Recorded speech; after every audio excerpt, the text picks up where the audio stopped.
Welcome, my friends. Tonight, we drive deep into the dark heart of South Carolina, a place where every rustling oak, every whisper of wind through the marshes, feels alive with memory. The Palmetto State is known for its charm and beauty, but beneath that southern grace, there's something restless. Because some roads here never sleep. They twist through old battlefields and forgotten plantations, past ghost towns and swamps where the air hangs heavy with grief. And when midnight comes, these roads don't just carry travelers, they carry souls. So dim your lights, roll your windows down, and listen. Because sometimes, on these haunted South Carolina roads, the dead still walk beside you. Outside the small town of Anderson, South Carolina, a narrow bridge arches over dark, stagnant waters. Locals know it as Crybaby Bridge, though few dare approach it after sunset. By day, the structure is ordinary aged wood, iron rails, and a creek that gurgles quietly beneath. But as twilight deepens, the air changes, the fog thickens, rolling in from the surrounding woods, and a chill creeps along the planks. It's on nights like these that the bridge earns its name, a place where sorrow seems to seep into every board and shadow. The story begins decades ago, in a time when horse-drawn carriages were still common along these back roads. A young mother, weary and alone, is said to have driven her carriage across the bridge one evening. Her husband had abandoned her, and her child, just a newborn, cried ceaselessly in her arms. Some say the weight of despair drove her to the edge. The carriage veered, the horses panicked, and both mother and child plunged into the dark waters below. Despite extensive searches, neither body was ever recovered. The creek claimed them, and yet it could not silence their grief. Over the years, travelers have reported strange occurrences. Those who cross the bridge late at night often hear a soft, high-pitched wail, almost like a lullaby, carried by the wind. Sometimes it begins as a faint whisper, barely audible over the hum of tires on wood. Then, as a car approaches the center of the span, the cries intensify, echoing from the water below. Many have slammed on brakes, certain that a child was trapped beneath their vehicle. Yet when they peer over the edge, the surface remains smooth and undisturbed, as if the sound itself exists independently of the world. Drivers often describe a sudden sense of pressure on their cars. Engines stall without warning, lights flicker, and a cold mist seems to gather at the windshield. Hands are said to press against the glass, though when occupants reach out, nothing is there. Some who step onto the bridge after parking report a lingering sense of being watched, as though invisible eyes track every movement. Phones lose signal, radios crackle with static, and the air feels heavy with unseen presence. Locals whisper of more than just auditory phenomena. Some claim that the bridge has a power to pull the unwary closer, making them feel trapped in its narrow confines. Those who stop in the center often speak of an invisible tug, a subtle but insistent force urging them toward the railing. And the crying, always the crying, seems to follow them, rising and falling with the wind, sometimes switching from an infant's plaintive wail to muffled, incoherent words, like a message carried from another time. Sightings have grown more elaborate over the years. People report glimpsing figures at the edge of the fog. A woman, sometimes, clutching a bundle to her chest, her hair wet and stringy, her eyes empty but pleading.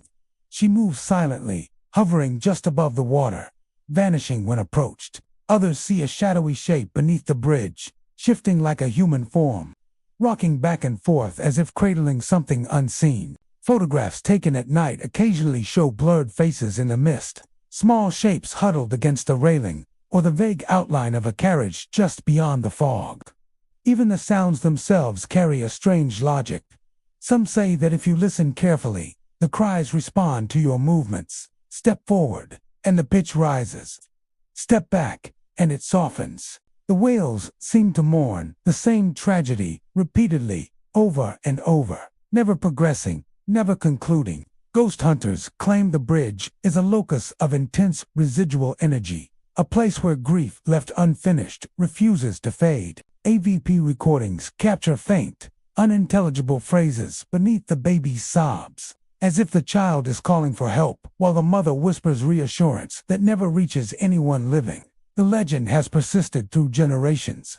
Families warn their children not to wander near the bridge after dark. Drivers slow to a crawl when passing, and some even take alternate routes entirely, unwilling to risk the unknown. Those brave enough to stay report an oppressive heaviness in the air, a cold that sinks into the bones, and the overwhelming sensation that the bridge itself remembers the tragedy that occurred there. Crybaby Bridge is more than a haunted road. It is a place where grief and despair linger long after death, a reminder that some emotions cannot be buried.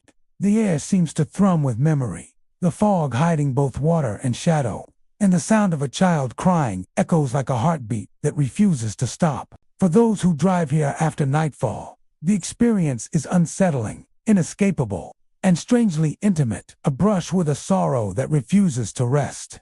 Halfway Bridge Road in Lawrence County is a stretch of blacktop that seems ordinary enough by day, lined with towering pines and old oaks, dappled in sunlight and the occasional glint of creek water below.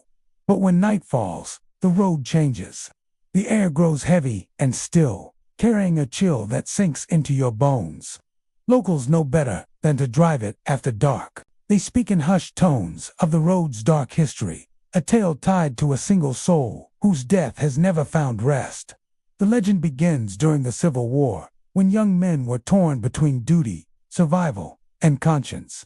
One Confederate soldier, weary of the endless fighting and disillusioned with the cause, attempted to flee home. Perhaps it was fear, perhaps it was regret, but he could not reconcile the bloodshed with a life he wanted to live.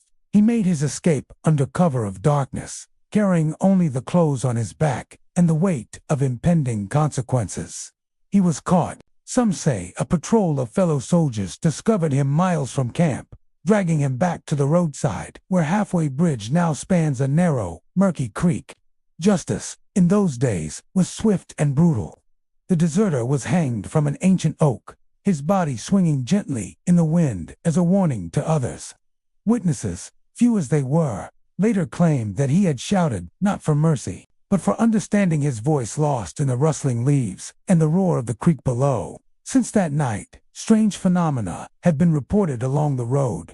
Travelers alone after sunset describe glimpsing a faint figure along the roadside, pale and indistinct, clothed in tattered gray. Sometimes he walks slowly, dragging a coil of rope from his neck, a silent echo of the noose that ended his life.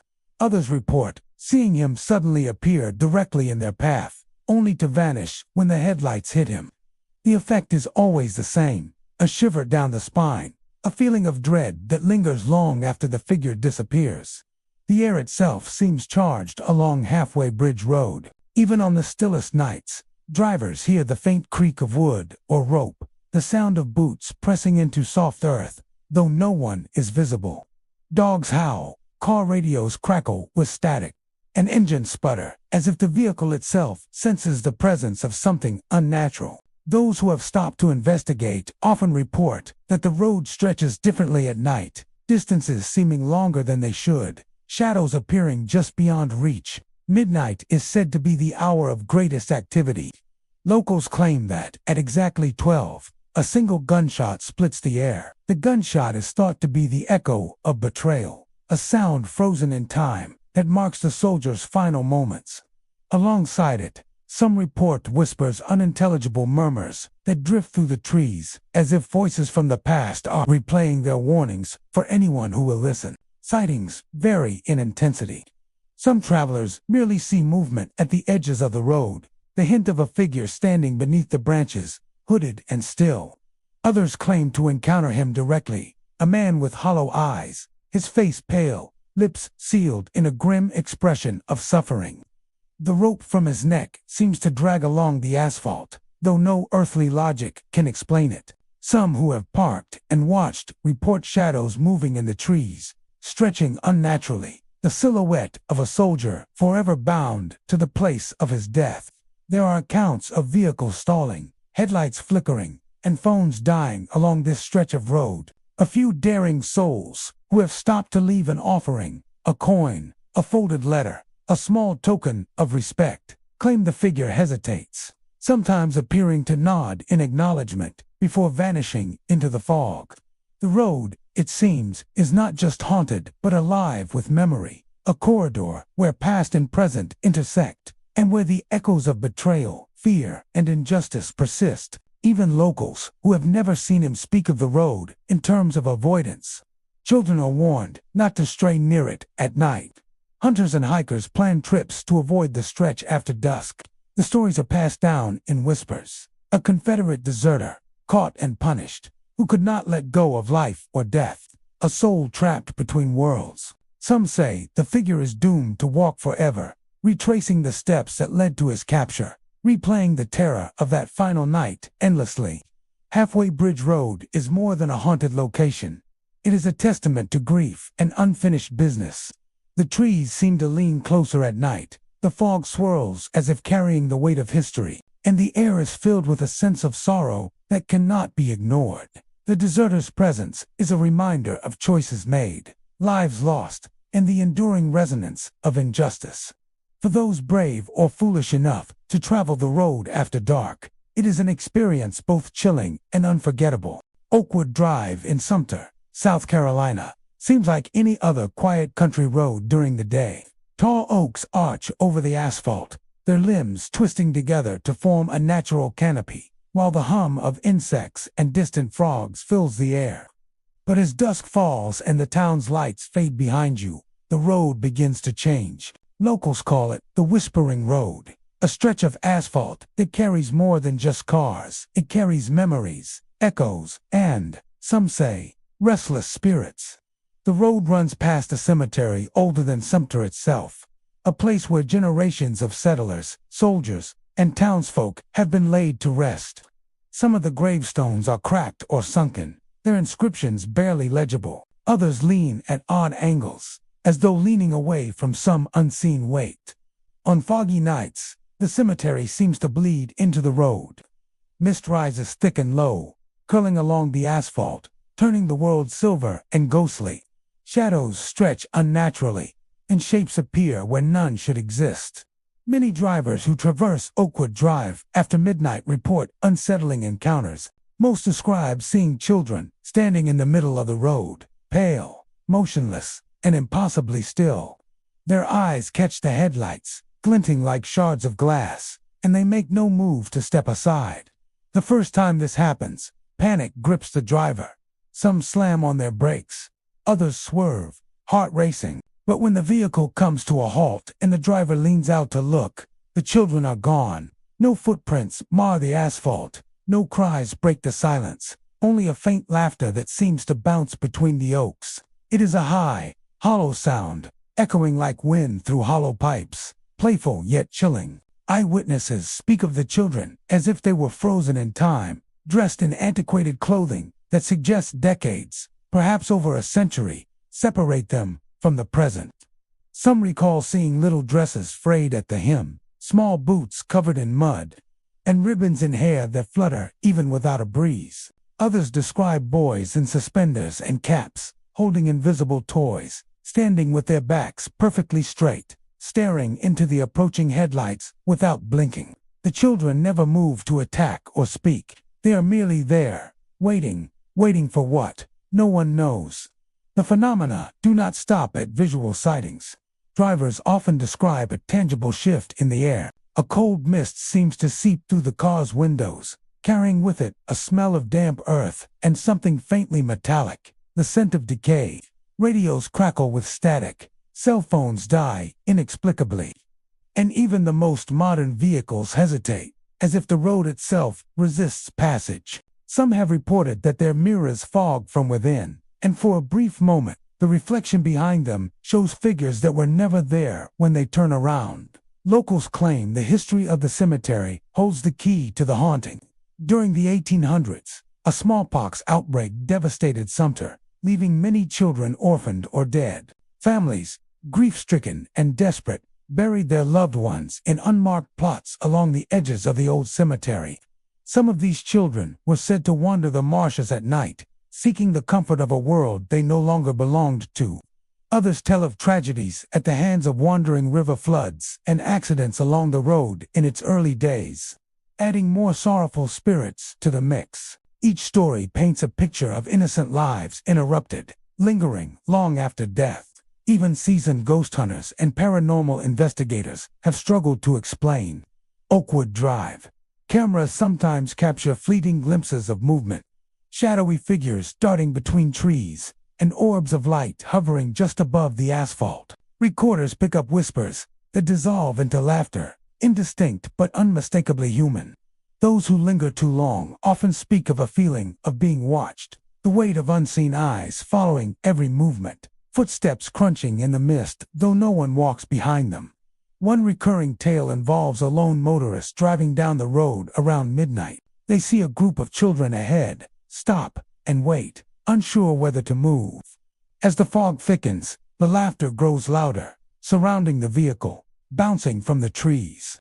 When they finally drive forward, the children are gone. Yet the echoes linger for miles, fading only when the town's lights reappear. Many who experience this describe a lingering unease, a sense that the road remembers them, that the spirits have marked them for something they cannot explain. The legends of Oakwood Drive serve as warnings and as stories to thrill the brave. Some say the road itself is a liminal space, where the veil between the living and the dead grows thin, allowing those who died too young or too tragically to manifest, if only for a moment. Others believe it is the grief of the earth, mourning children whose names are lost to history, replaying their last moments over and over. Whatever the cause, the road keeps its secrets close.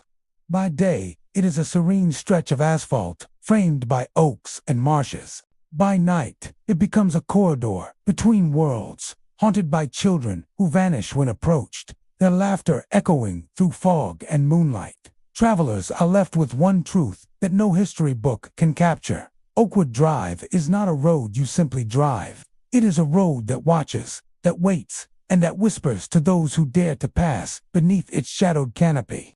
Old Buncombe Road, stretching through the rolling hills and thick forests of Greenville, South Carolina, seems like an ordinary country lane by daylight. Tall pines line its edges, their shadows casting long fingers across the cracked asphalt, and fields of overgrown grass whisper in the breeze. The road curves unpredictably, dips into hollows, and rises over ridges, making it difficult for outsiders to see far ahead. But as dusk settles and the sun disappears behind the tree line, Old Buncombe Road takes on a far darker character, one that the locals speak of only in hushed tones. The story begins in the early 1800s. According to local lore, a farmer who lived along this stretch of road fell into a despair so deep that it drove him to unspeakable violence. On a moonless night, he is said to have murdered his entire family, leaving their bodies beneath the very trees that still line the road today. After committing the horrendous act, the man ended his own life on the property, leaving behind a blood-soaked homestead that would be abandoned for years. The ground itself seemed to mourn that night, and locals claim it became cursed, a place where the cries of the innocent could never fully be silenced. Even today, anyone traveling Old Buncombe Road after dark reports an unnerving sense of unease. The air grows heavier as the forest closes in around the narrow asphalt, and the wind seems to carry faint whispers that dissolve the moment you try to focus on them. Many drivers say that as they round a bend, they hear screaming echoing from the woods, distant yet piercing, as though the forest itself is replaying the horrors of that night. Others report hearing a rhythmic thud, the unmistakable sound of a shovel striking dirt, over and over, coming from places where no grave is marked and no one should be digging. Several accounts describe more than just auditory phenomena. Travelers have seen ghostly figures stepping from the shadows between the trees. One story tells of a pale man wearing tattered clothing, dragging a shovel along the forest floor. He disappears when approached, leaving nothing but the scent of damp earth and something metallic, like blood, lingering in the night air. Some motorists have reported headlights catching glimpses of a young child standing in the middle of the road, staring silently, eyes wide and unblinking. When the car slows, the child vanishes as though swallowed by the night itself. Locals who grew up near Old Buncombe Road rarely venture out after dark. Stories are passed down through generations. Warnings whispered to young drivers: do not linger, do not stop, And whatever you do, do not turn off your headlights. The road seems to have a presence, one that observes, waits, and sometimes follows. Hikers and night travelers often speak of the feeling of being watched, the sensation of a shadow pressing close, even when they are certain no one else is around. Paranormal investigators who have tried to study Old Buncombe Road report strange phenomena. Electronic devices fail inexplicably, cameras refuse to function properly, and recorders pick up faint, unintelligible screams and the distinct thump of a shovel striking earth. Even when investigators leave, some claim the sounds follow them home on playback, looping in the silence of their homes as if the echoes of that night are embedded in the very air. One particularly chilling account tells of a driver who stopped at a bend to let a car pass, only to hear the cries of a woman followed by the laughter of children. Peering into the trees, he saw a faint glow among the shadows, figures moving, pausing, then vanishing as though the forest itself were consuming them. Terrified, he accelerated down the road, only to hear the sound of the shovel resume behind him, following at a rhythm that matched his own heartbeat. Even during the day, Old Buncombe Road carries a strange energy. Some walkers report the sensation of unseen hands brushing their shoulders, or the fleeting vision of figures just beyond the tree line, disappearing when looked at directly. There are tales of tire tracks appearing in muddy spots along the road, tracks that lead nowhere and disappear abruptly, as if the vehicle had been lifted into the shadows themselves. The legend of Old Buncombe Road serves as a stark reminder of how violence can leave a mark that endures through generations. It is not just a road, it is a corridor of grief, horror, and restless spirits. Those who travel it late at night are advised to stay alert, keep moving, and never look too deeply into the woods. The cries, the laughter, and the sound of that relentless shovel are said to follow anyone who dares linger, replaying the final moments of a family whose lives ended in unimaginable tragedy. Ghostlight Road in Bishopville, South Carolina, might appear ordinary by day, a quiet stretch of asphalt, flanked by towering pines and overgrown underbrush. But as darkness falls, this narrow road transforms into something otherworldly. Locals warn visitors to tread lightly, for Ghostlight Road is known far and wide, not for any natural phenomena, but for something far stranger, a glowing orb that drifts along the treetops, eerily alive in the night. The legend begins decades ago, with the construction of a small railroad that once ran through the area. Stories tell of a young railroad worker, diligent and cheerful, who met a tragic end one stormy evening. While performing maintenance on a track crossing near the road, he was struck by a train. The accident was so gruesome that his body was decapitated, leaving the town shaken and the worker's spirit unsettled. From that day forward, residents claim the young man never left. They say that on certain nights, he wanders the road with a lantern, a glowing orb floating just above the treetops, tracing the path of the tracks he once tended in life. Ghostlight Road is said to respond to provocation. Locals have discovered that if you honk your horn 3 times while driving the lonely stretch after dark, the mysterious orb appears. At first, it seems distant, just a faint glow swaying between the trees. Then, it begins to move, weaving closer in a slow, deliberate pattern, as if inspecting the vehicle and its occupants. Those who have experienced it describe a sudden chill seeping through the car, the temperature dropping sharply, and an oppressive weight pressing down, as though the forest itself is holding its breath.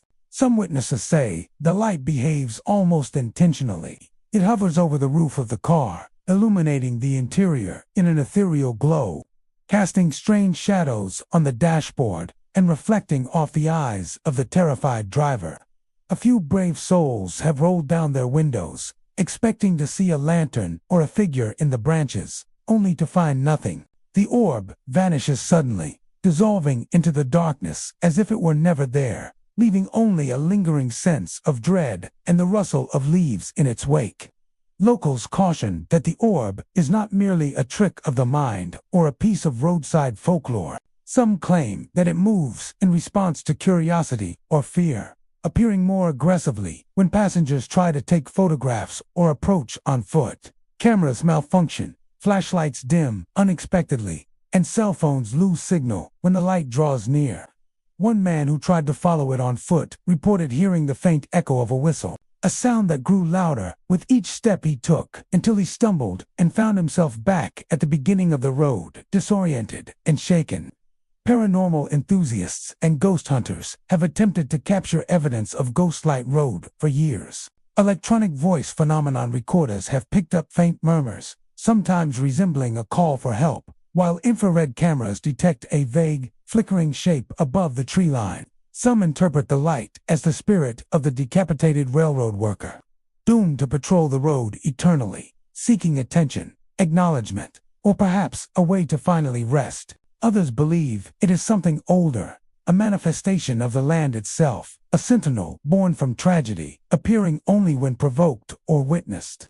Many travelers recount the unnerving experience of driving down the road with no other cars, only for the orb to appear at random intervals, hovering above one stretch, then another, keeping pace with the vehicle. Some report hearing footsteps crunching along the shoulder or the snap of twigs, as though someone or something is walking just beyond the edge of the headlights. Yet, when they turn to look, the trees remain empty, the road deserted, and the light still pulses faintly in the distance. The story has become part of Bishopville's identity. Even those who have never driven the road know to speak of it in hushed tones. Parents warn children to avoid the stretch after dark, while thrill seekers and paranormal investigators are drawn to it, hoping to glimpse the infamous glowing orb. Some nights, the road remains silent, with only the wind rustling the pine needles and the distant hoot of an owl. But on nights when the orb appears, those who witness it describe a feeling unlike anything else. The sensation of being watched, of something alive in the darkness, lingering, just out of reach, reminding them that some tragedies leave their mark forever. Ghostlight Road is not merely haunted by memory, it is haunted by presence. The decapitated worker, whether spirit or specter, seems to patrol, always visible, yet untouchable, weaving among the trees like a living warning. Drivers who test the legend, honking 3 times, find themselves part of a ritual older than they can comprehend. The glowing orb is patient, precise, and hauntingly deliberate, appearing and disappearing on its own schedule, teaching visitors that the dead can interact with the living, even in fleeting, terrifying glimpses. The Gervais Street Bridge in Columbia, South Carolina, stretches elegantly across the Congaree River, a vital link between the old heart of the city and the neighborhoods that grew along its banks. By day, it is a thoroughfare of commuters, tourists, and pedestrians, sunlight glinting off its steel beams, cars humming steadily across the roadway. But as the sun dips below the horizon, the bridge's serene facade dissolves into something far darker. Locals warn that after nightfall, the Gervais Street Bridge becomes a threshold to the past, a place where history's tragedies replay themselves in ghostly form, and the restless dead linger along its span.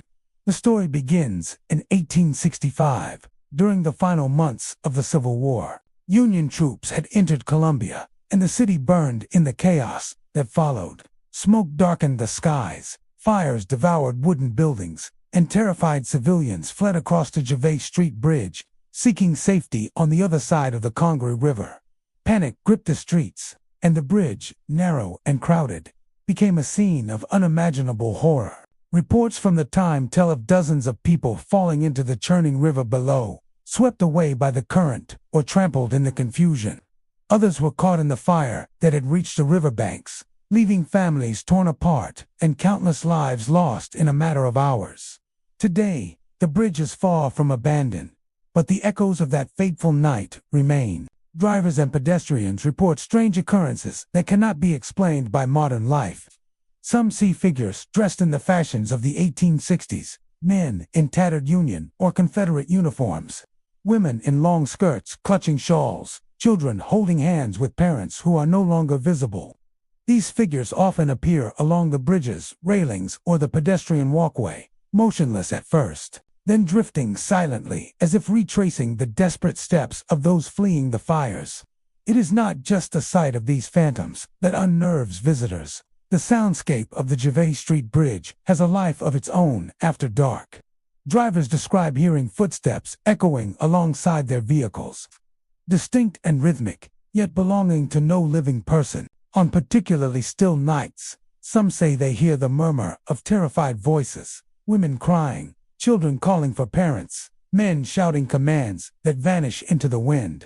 These auditory phenomena are often accompanied by sudden chills, the temperature dropping inexplicably as you drive across, and an overwhelming sense of being watched from every angle. One of the most chilling accounts comes from a late-night commuter who drove across the bridge around midnight. As he reached the midpoint, he noticed a group of figures lining the railing, illuminated by the faint glow of the streetlights. They did not speak or move toward him, yet he could feel their gaze pressing down, their presence almost physical in its intensity. He stopped his car, heart racing, and as he peered through the windshield, one of the figures, a young woman clutching a bundle of clothes, slowly turned her head to look directly at him. Her eyes were empty, as if reflecting centuries of fear and loss. When he blinked, she and the others had vanished, leaving only the stillness of the night and the faint echo of distant cries. The bridge has also become a site for paranormal investigation. Ghost hunters, equipped with cameras, EVP recorders, and thermal imaging report anomalies consistent with historical accounts. Some capture fleeting shadows moving across the walkway, while others record faint voices that seem to repeat the word water or help over and over. Thermal images occasionally show cold spots along the pedestrian paths, corresponding to where witnesses have seen apparitions. These signs suggest that the bridge itself may act as a conduit for residual energy, replaying the trauma of that catastrophic night for anyone who crosses it after dark. Local lore maintains that the Gervais Street Bridge does more than host echoes of the past. It responds to the emotions of those who traverse it. Visitors who approach with fear often feel the intensity of the spectral presence increase, footsteps quickening, cries growing louder, and shadows appearing closer. Others who walk across slowly, respecting the bridge and its tragic history, sometimes report a quiet sense of sorrow, as if the spirits acknowledge their awareness without imposing terror. Despite its haunted reputation, the bridge continues to be used daily. Tourists are drawn by its history, commuters by necessity, and thrill-seekers by the promise of the supernatural. But those who linger after dark understand that crossing the Gervais Street Bridge is not simply a matter of traveling from one bank to another. It is a journey through memory and tragedy, a place where time is layered, and the dead remain as witnesses to their final moments. For anyone who drives across the Gervais Street Bridge when the city sleeps, the experience can be both mesmerizing and terrifying.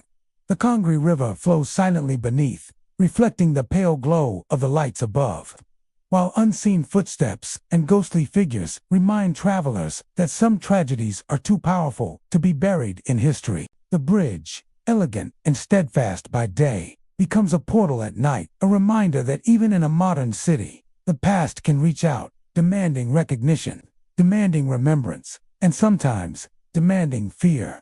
Old Charleston Road in Aiken, South Carolina, winds through dense woods that seem to absorb the sunlight, even on the brightest days. The canopy of ancient oaks, their branches twisting and knotted, creates a tunnel of shadows over the dirt path, and moss hangs like tattered curtains from the limbs. Locals avoid traveling this road after dusk, though some brave souls claim its darkness holds stories older than the town itself. Here, in this stretch of rural South Carolina, the air carries a weight that is almost tangible, as if the forest itself remembers the lives it has claimed and the secrets it has kept. The legends of Old Charleston Road date back to the 1800s, when carriages were the only mode of travel between towns. Drivers spoke of strange occurrences along this stretch, reports of carriages appearing from nowhere, gliding silently down the road. These spectral vehicles were often described as glowing faintly, lanterns swinging in rhythm with the horse's phantom steps. Yet, when travelers looked closer, no horse or driver could be found. Those who witnessed them would feel a sudden chill sweep over the forest, an unnatural cold that seemed to creep through their very bones. One story tells of a young couple traveling to Charleston for a family visit in 1874. Their carriage vanished along Old Charleston Road, leaving only their blankets and the faint smell of smoke and candle wax. Locals later reported hearing muffled voices in the night, whispers so soft they were almost impossible to understand, as if the couple's final conversation had been trapped in the air. It is said that these voices persist to this day, echoing faintly through the trees when the wind shifts just right. Drivers today still report eerie encounters. One late-night traveler recounted seeing a carriage ahead, its lantern flickering like a dying flame. The air immediately dropped in temperature, frost forming on the edges of his windshield. Despite the mild summer night, the whispering began, low and layered, the sound of multiple voices overlapping in a conversation that he could not decipher. The figure of a man in a top hat appeared briefly at the reins, but when he blinked, the carriage had vanished, leaving the dirt path empty, though the cold lingered long after. Hikers and walkers along the road share similar experiences. Footsteps echo through the underbrush when no one is there. Lantern-like lights swing between the trees, and shadows move at the edge of vision. Never fully visible, yet undeniably present. Some report hearing fragments of dialogue from long ago, discussions about debts, lost love, or final goodbyes, as though the road has absorbed the conversations of the past and plays them back at will. Many who have experienced it say that time feels different along Old Charleston Road. Minutes stretch into eternity, and the boundary between the living and the dead becomes blurred. Paranormal investigators have taken interest in the road, bringing cameras, thermal sensors, and audio equipment to capture the phenomena. Recordings have picked up faint creaking wheels, the rhythmic clop of hooves, and voices murmuring fragmented sentences that seem to belong to another era. Thermal cameras sometimes capture brief flashes of light along the path, which cannot be explained by the ambient environment. Some researchers believe that the road itself is a conduit, a corridor where energy from past tragedies and everyday life intertwines, creating a liminal space where the living can briefly touch the world of the dead. Local folklore adds that the spirits of Old Charleston Road are not merely passive. Witnesses report a sense of being followed or watched, a pressure on their shoulders, or a cold hand brushing against the car door. Those who attempt to stop and investigate often find nothing, yet the sensations linger. The whispers sometimes seem to respond to questions, soft echoes of human speech, repeating phrases, asking questions, or issuing warnings. The road is selective, engaging only with those who are alone or who carry an emotional weight that resonates with the restless energy trapped there. Despite the danger, or perhaps because of it, the road has a magnetic pull. Paranormal enthusiasts and thrill seekers often return night after night, hoping to witness the spectral carriages, hear the voices of the past, or feel the unnerving cold sweep of history brushing against the present. Yet the locals warn that the road is not a curiosity to be toyed with. Respect the darkness, acknowledge the past, and keep moving, or risk becoming part of the stories themselves. Traveling Old Charleston Road at night is an experience unlike any other. The dense canopy swallows light, and the still air carries the weight of centuries. Lanterns appear from nowhere, and spectral carriages glide silently through the trees. Shadows cast long and unnatural on the forest floor. Whispers echo, snippets of conversation trapped in time, repeating endlessly, urging travelers to listen closely, yet never allowing them to understand fully. Ravenel Road stretches quietly through the lowlands of Charleston County, a ribbon of asphalt winding past swamps, marshes, and moss-draped oaks whose branches reach like skeletal fingers over the road. By day, the scenery is serene, even beautiful, with sunlight glinting off stagnant waters and herons stalking the shallows. But by night, the road takes on a different life. Locals speak of it in hushed tones, warning travelers that this is not a road to drive alone after dark. They say the air grows thick, the fog rolls in low, and the shadows between the trees seem to watch. And then there is her, the drowned bride of Ravenel Road. The legend dates back more than a century, though the details vary depending on who tells the story. Most agree she was a young woman, radiant and full of hope, preparing for a wedding that was supposed to take place on a humid Charleston summer evening. But tragedy struck. Either the groom never arrived, or a cruel twist of fate swept her into the swollen waters of a nearby river. Some say she fell from a small ferry crossing. Others claim she was pushed by jealous rivals. The result, however, is the same. She never made it to her wedding. And she never left Ravenel Road. Drivers first encounter her as a pale figure standing at the edge of the asphalt. Her dress a stark contrast against the darkness of the swamp behind her. It clings as if wet, though the air is dry. Her hair glimmers faintly in the moonlight, dripping with mist, and her eyes seem impossibly sad, yet fixed on the approaching vehicle. Those who stop describe a sudden chill, a cold that seeps through the windows and wraps around their chest. She asks for a ride home in a voice that is soft, almost pleading. Some say her lips don't move, and the sound comes straight into the mind, as if thoughts have been borrowed from another time. The journey never goes as expected. Halfway down Ravenel Road, the temperature drops further, and a heavy fog envelops the car. The world outside the windows vanishes, leaving only the white figure seated beside you. Many drivers report the smell of river water, wet earth, and a faint trace of roses, like a funeral wreath left by someone long gone. Conversations that seem natural at first quickly become difficult. She does not respond to questions about the road or her home, only staring ahead with wide, sorrowful eyes. Then, without warning, she disappears. The seat is wet, the chill lingers, and the air feels heavier than before. Eyewitnesses often describe strange details afterward. The rearview mirror fogs with handprints. Faint footprints appear on the roof of the car, or the radio crackles with static punctuated by soft sobs. Some drivers, unnerved, try to retrace their path but find the road somehow longer than memory suggests, curves sharper, and trees closer together. The sensation is disorienting, as if the landscape itself has shifted to accommodate the spirit that haunts it. Locals who have lived near Ravenel Road for decades claim the phenomenon is not isolated. Children who play near the roadside report seeing a woman standing silently in the fog, looking toward the river, crying silently. Hunters and hikers often hear footsteps behind them, slow and deliberate, even when the path is empty. Dogs bark at nothing, refusing to cross the swampy ground after dark. The drowned bride, it seems, is not bound to a single car or traveler. Her presence fills the entire stretch of road. Stories persist of her appearing to couples, sometimes as a warning, sometimes as a harbinger of sorrow. A young man driving home from Charleston told how she appeared suddenly in his headlights, asking to be taken to the other side of the county. He recalls the way her dress was soaked and clinging, the cold that entered the car instantly. By the time he reached what should have been her home, she was gone. He found wet marks on the seat and the faint smell of river mud, proof that she had been there, though no trace of her remained outside the vehicle.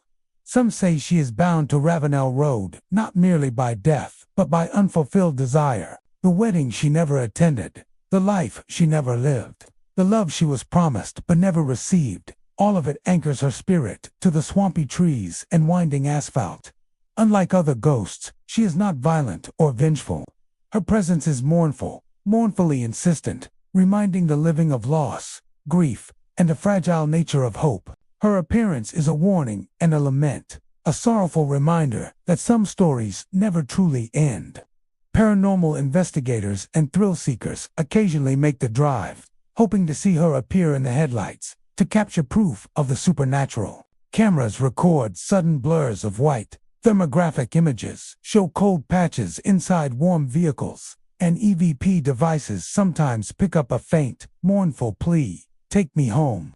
Even after capturing evidence, many report feeling an unshakable heaviness on their shoulders, a lingering sadness that no photograph or recording can erase. Ravenel Road is more than a haunted stretch of asphalt. It is a corridor between past and present, life and death, hope and heartbreak. To drive it after dark is to confront grief itself, to feel the weight of a spirit still tethered to the living world. Some drivers stop, some speed past, and some never speak of what they saw. But every report confirms the same chilling truth. The drowned bride still wanders Ravenel Road, a young woman in white, carrying sorrow, forever searching for the wedding that never came. Old State Road in Goose Creek winds through dense woods and low marshes, a deceptively quiet stretch that has claimed the unease of truckers and locals alike. By day, it seems like any other rural road, 2 lanes of cracked asphalt, flanked by pine and oak, the occasional abandoned shack peeking through the trees. But as dusk falls and fog begins to settle into the lowlands, the road changes. The air grows heavy and cold, and the shadows among the trees take on shapes that seem to move of their own volition. Truckers, especially those hauling late-night freight, have long whispered about the hauntings of Old State Road, though few speak openly. The stories are as chilling as they are persistent. The legend traces back to the 1950s, when a bus carrying convicts on a transfer route allegedly crashed along this stretch. Some accounts say the bus skidded on slick pavement after a rainstorm, plunging off the road into the shallow marshes below. Others claim a mechanical failure sent it careening into the trees. Regardless of the exact cause, a few of the inmates were never recovered. Their bodies vanished into the water and mud, leaving only the wreckage and the echoes of their final screams. Over time, these lost souls became tethered to Old State Road, haunting it for eternity. Drivers often notice subtle signs first, the temperature dropping sharply in one moment, the air thickening with moisture, even on clear nights. Then comes the sensation of being watched. Red eyes appear just beyond the tree line, peering out from under low-hanging branches. They vanish the instant someone blinks or glances away, but the sense of danger lingers. Truckers report that the closer they get to the old crash site, the more intense the cold becomes, sometimes forming frost on windshields in the middle of summer. Shadowy figures are the next to make their presence known. They dart across the road at impossible speeds, moving faster than any human could run, yet never seeming to leave any footprints or disturb the trees. Some appear in the headlights for a fleeting second before vanishing into the fog. Occasionally, travelers swear they hear chains rattling along the pavement, the metallic clatter echoing across the narrow corridor of trees, as though the lost inmates are still shackled, still marching in a ghostly parade. Those who drive to slowly risk more than a scare. Multiple witnesses recount stories of figures attempting to hitch a ride. A driver slows out of caution, only to feel the sudden chill of someone sliding into the back seat. Doors that were locked moments before creak open, and passengers that should not exist press against the glass. The shadows offer no words, only a heavy, oppressive presence, and a suffocating sense of dread. Many say that once the figures enter the vehicle, they linger until the driver reaches the end of the road, vanishing only when the car is back in areas bathed by streetlights. Some locals have tried to map the exact locations of these encounters. They note that near the midpoint of Old State Road, where the trees grow thickest and the asphalt dips slightly, the phenomena are most intense. Here, headlights reflect red in the fog, chains rattle most clearly, and figures dart across the road more frequently.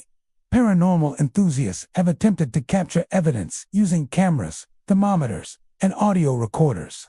Some claim to have captured faint whispers, the sound of metal scraping along pavement, and fleeting glimpses of pale faces in rearview mirrors. Others simply report a bone-deep unease, the kind that lingers long after leaving the road. The hauntings of Old State Road are not violent in a traditional sense, but they are insistent, omnipresent, and unnerving. Travelers report a sense of being herded, guided, or even threatened, as though the spirits of the lost convicts want their story acknowledged. The phenomena are not limited to night driving. Foggy mornings and rainy afternoons sometimes provoke the same chills, shadows, and spectral eyes. Locals caution against stopping for anything on that road after sunset, even if it seems like someone is injured or lost. In most cases, the eyes and figures are not human, and any interaction could draw the spirits closer. Some truckers tell of entire convoys moving along Old State Road in ghostly silence, vehicles invisible to one another, yet all traveling the same cursed stretch. The chains rattle overhead, engines cough unnaturally, and headlights flare before vanishing completely. Even those in the cab feel the phantom weight of someone seated beside them or looming behind. The tales are so common that many drivers plan alternate routes whenever possible, choosing safety over curiosity. Old State Road has become more than a stretch of asphalt. It is a threshold between the living and the dead, a corridor where past tragedies replay endlessly. The convicts lost in the 1950s remain, whether searching for release, vengeance, or simply a way home. The chilling presence of red eyes, shadowy figures, and chains reminds anyone who drives it that some roads are not meant to be traveled alone. The night air hangs heavy with memory and sorrow, and the fog seems almost alive, curling around tires and mirrors. Those brave enough to drive the length of Old State Road are warned to keep moving, keep their doors locked, and ignore any unusual sounds or figures. But even the most cautious cannot deny the unnerving sensation that the eyes in the tree line are watching the chains are rattling just for them. And if they linger too long, the lost convicts of Goose Creek might hitch a ride into the back seat, a passenger from beyond. The grave that refuses to let go. Ashley River Road stretches through Charleston like a ribbon of history, flanked by towering oaks draped in Spanish moss and lined with plantations that whisper the secrets of centuries. By day, it seems peaceful, almost idyllic, the river shimmering alongside the road, the air filled with birdsong and the scent of magnolia. But as the sun dips behind the horizon, a different Ashley River Road emerges, one that carries the weight of countless tragedies and the restless presence of those long gone. Travelers driving the road after dusk often speak of an eerie stillness, as if the air itself holds its breath. The rhythmic creak of swings drifts faintly from the grounds of Magnolia and Drayton plantations, sounding as though invisible children or caretakers are moving in perfect time. Yet, no living soul is ever seen. The sound is accompanied by faint weeping, low and sorrowful, echoing across the marshlands and riverbanks. Some say it is the mourning of those who labored under the oppressive hands of plantation owners, souls trapped between this world and the next. Wandering along the paths they once trod in life, lanterns appear without source, flickering high among the branches or resting momentarily in the underbrush. Those who follow the glow report that it moves just out of reach, disappearing when approached. Witnesses claim these are the ghostly lights of enslaved workers, still walking the path to and from the river, their journeys unending, their burdens never lifted. Occasionally, the lanterns cluster in small groups, moving as if a family or community of spirits is gathering in quiet remembrance. Drivers often feel a sudden chill as they pass these plantations, a damp cold that seeps into the car, making windows fog over and the hairs on the neck stand on end. Some report hearing whispered voices through closed windows, fragments of conversation, cries, or even laughter that abruptly cuts off. The sound seems to follow the road, rising and falling as though weaving around the curves and bends of the old highway. The trees themselves seem alive, branches swaying though the air is still, casting elongated shadows that twist across the asphalt in impossible patterns. Local lore speaks of tragedies tied to the plantations, children who vanished without a trace, caretakers who died in mysterious circumstances, and enslaved men and women who perished while toiling in the fields. Every story converges into the present night, imbuing Ashley River Road with an energy that refuses to rest. Travelers who linger, stopping to gaze at the glowing lights or the darkened grounds, often report a sudden weight on their chest, or the faint brush of something cold against an arm, as though a spirit is acknowledging their presence, or perhaps warning them to move along. Some nights, the river itself seems to echo the sorrow.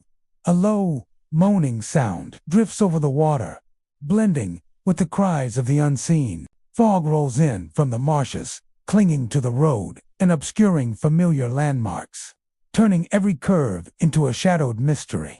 Cars' lights cut through the mist, but even these fail to fully illuminate the road. Shapes move just beyond the reach of vision, fleeting glimpses of figures dressed in period clothing.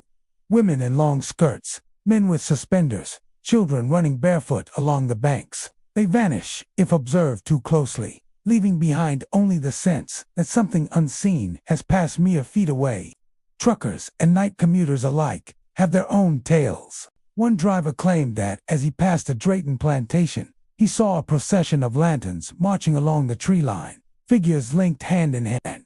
He stopped, but when he stepped from the vehicle, the lights were gone, leaving only the sound of water lapping at the riverbank and the faint whisper of voices in the dark. Others report sudden engine failures as they approach the plantations, only for the car to restart once the haunting noises fade. Some chalk it up to mechanical quirks, but those who have felt the icy fingers of the road's presence know otherwise. Ashley River Road seems to exist in two times at once. The modern vehicles that traverse it intersect with echoes of the past, the people, the laborers, the children, and the caretakers who once inhabited the plantations. These ghosts do not interact directly, but they observe, their presence palpable in the subtle disturbances that travelers report, lanterns flickering in mirrors, shadows darting along tree lines, the rhythmic swing of unseen playgrounds. It is as if the road itself preserves memory, every mile a page in a ledger of sorrow and endurance. Despite the unease, some are drawn to the road. Paranormal enthusiasts, historians, and even casual thrill-seekers venture after dark, hoping to glimpse the lanterns or hear the whispers firsthand. They bring cameras, recorders, and flashlights, but technology often fails them. Devices flicker, batteries die inexplicably, and recordings capture nothing but static or faint murmurs of voices that defy explanation. Those who linger too long describe a feeling of being watched, not by one entity, but by countless spirits spanning generations, all tied to the land, all unwilling to move on. Ashley River Road is more than a route through Charleston. It is a living testament to the lives lost, the grief endured, and the souls that refuse to rest. The plantations that flank it, though now quiet by day, pulse with memory at night. Lanterns drift through the trees, swings creak in rhythm, whispers rise from the marshes, and fog coils around every curve. Travelers are warned to respect the road, to keep moving, and to remember that some presences are eternal. Old Catawba Road winds through Chester County like a shadow, cutting between dense forests and abandoned farmlands, the kind of road that seems to devour sound. By day, it looks innocent enough, a narrow asphalt ribbon, flanked by centuries-old oaks and patches of farmland where corn still sways in the wind. But after dusk, a chill seeps into the air, thickening the fog that clings low to the ground, turning every tree and telephone pole into a dark, looming specter. Locals speak of it in hushed tones, warning outsiders that some roads are not meant for the living, and Old Catawba Road is among the deadliest. The legends began generations ago. Some say a farmer struck a deal with the devil himself along this stretch, trading the souls of his kin for prosperity. Others claim a black dog, enormous, with eyes like molten coals, roams the road as both a guardian and a harbinger. Sightings are inconsistent, but terrifying. Drivers report glimpsing the animal's shape in their headlights, always at the periphery, always keeping pace, no matter how fast they drive. It appears from the fog, impossibly large, its burning gaze locked on the vehicle, and its presence brings a weight to the air, a suffocating pressure that sets the chest pounding and hands sweating. There is a single rule, repeated by everyone who dares speak of it: never stop. Those who do, whether out of fear or curiosity, vanish without a trace. Their cars are sometimes found the next morning, engines still warm, doors unlocked, but entirely empty. No footprints, no signs of struggle, only the vehicle, abandoned, as if the driver were plucked from existence itself. Locals whisper that the dog doesn't just chase, it collects. To stop is to invite it in, to cross a threshold from which there is no return. Nighttime travelers on Old Catawba Road describe a suffocating stillness, broken only by the occasional rustle of leaves or the snap of a branch under invisible weight. The fog thickens unpredictably, rolling in to swallow the taillights of cars behind and ahead. Then, from that gray haze, the black dog emerges, always at the same distance, just close enough to feel its gaze, far enough to prevent escape. Its eyes glow like twin embers, reflecting on windshields and side mirrors, haunting the mirrors as though staring directly into the soul of the driver. Some drivers have recounted attempting to outrun the creature. They accelerate, praying for an end to the stretch, weaving through bends and over hills. But the black dog keeps pace with supernatural precision. Mirrors are deceiving. The beast appears in every reflection, sometimes multiple times, as though several are following simultaneously. The sound of paws striking the road is unnerving, heavy, almost wet, echoing unnaturally, and sometimes accompanied by a low growl that reverberates through the vehicle itself. Stories from those who survived the encounter are chilling. A trucker recalls feeling a hand on his shoulder as he drove, turning in time to see nothing there, yet hearing a low, guttural snarl emanating from the fog. Another local tells of headlights catching the dog leaping effortlessly across the road, only to vanish into the mist seconds later. Even those who avoid the road entirely report dreams of a black shape with fiery eyes, always chasing, always waiting. Old Catawba Road doesn't only claim the careless. Sometimes the black dog appears without warning, with no fog, no nightfall, and no logical reason. Hunters in the surrounding woods have seen it pacing along the tree line as they pass, glowing eyes tracking them silently. The unnerving thing is that it appears in different forms. Sometimes a dog, sometimes a shadowy figure with elongated limbs, yet always with the same burning gaze. Some theorize it is a demon sent to punish curiosity. Others believe it is a spirit trapped by the road itself, feeding on fear and keeping the living in perpetual tension. Even seasoned locals treat the road as a boundary. Children are warned not to ride their bikes there after dark. Teens dare one another to pass in cars, but many never return to tell the story. Hunters and hikers leave offerings along the roadside, pennies, scraps of food, or candles, hoping to appease whatever power lingers in the fog. There's an unspoken understanding. Old Catawba Road is older than anyone who travels it, and it remembers every sin, every misstep, every soul too curious for its own good. The physical markers of the road are simple: a cracked asphalt path, weathered fences, and leaning telephone poles. Yet the energy there is anything but ordinary. Cars stall inexplicably, radios turn to static, and phones lose signal entirely, as though some magnetic force twists the modern world into the supernatural. Fog clings with unnatural persistence, and shadows stretch and shrink in ways that defy logic. Those who drive past report that time feels distorted, minutes stretching into hours, the road never ending, as if it folds upon itself. And yet, despite the fear, Old Catawba Road continues to call. It is a place where stories are born, where the unseen presses against the living world, and where a single misstep can change a life or erase it entirely. The black dog with burning eyes is patient, stalking, waiting for those foolish enough to stop, brave enough to confront the unknown, or unlucky enough to meet it without warning. The road demands respect. It thrives on caution ignored. Those who survive a passage on Old Catawba Road speak of it forever afterward. The cold press of fog on the skin, the unshakable image of those eyes, the sound of paws striking the pavement echoing in memory. Locals will tell you to avoid it after dark, to keep moving, and to never ever stop. Because some roads, they warn, are alive, and Old Catawba Road is one of them, and it will not forgive hesitation. Highway 41 stretches along South Carolina's low country like a ribbon of asphalt weaving between marshes, rivers, and coastal forests. By day, it's a scenic drive, dotted with cypress trees draped in Spanish moss, the sound of water lapping in the marshes, and the distant cry of gulls echoing from the intracoastal waterway. But after sunset, the road transforms. Locals speak of it in hushed tones, warning outsiders that the beauty hides a restless history.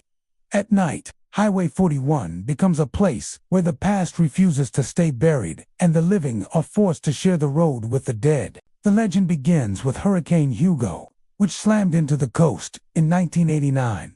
Homes were swept away, fields flooded, and lives lost to the rising waters.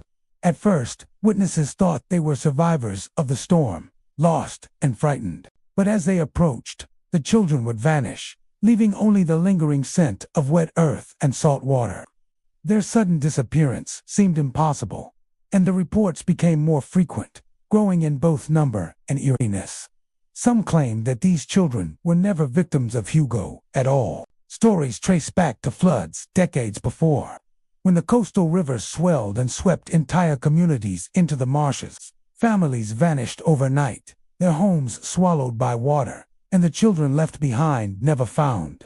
Locals believe that the spirits of those lost souls continue to roam the road, seeking higher ground, forever frozen in the moment of panic and fear. Drivers have spoken of hearing small voices carried on the sea breeze, laughter, cries, or whispers calling out, "Come with us," only for the sounds to vanish when they try to pinpoint their source. Highway 41 at night carries a distinct chill. The marshes radiate cold mist that creeps across the pavement, often clinging to cars and headlights in a way that makes the road appear otherworldly. Witnesses describe fog that rises unnaturally from the grassy shoulders, coiling around trees and telephone poles. It obscures everything beyond a few feet, transforming the familiar route into a labyrinth of shadows.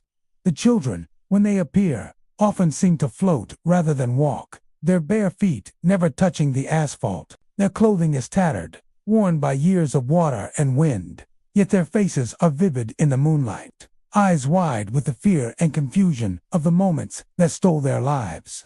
Motorists recount the disorienting experience of encountering the apparitions. A family driving from Mount Pleasant to McClellanville described seeing a line of children standing along the shoulder, holding hands in a chain that stretched almost 100 feet. The parents slowed, hearts pounding, as the children's lips moved, whispering incomprehensible words. When the father flashed the headlights to get a better look, every child vanished simultaneously, leaving the family frozen in silence and uncertainty.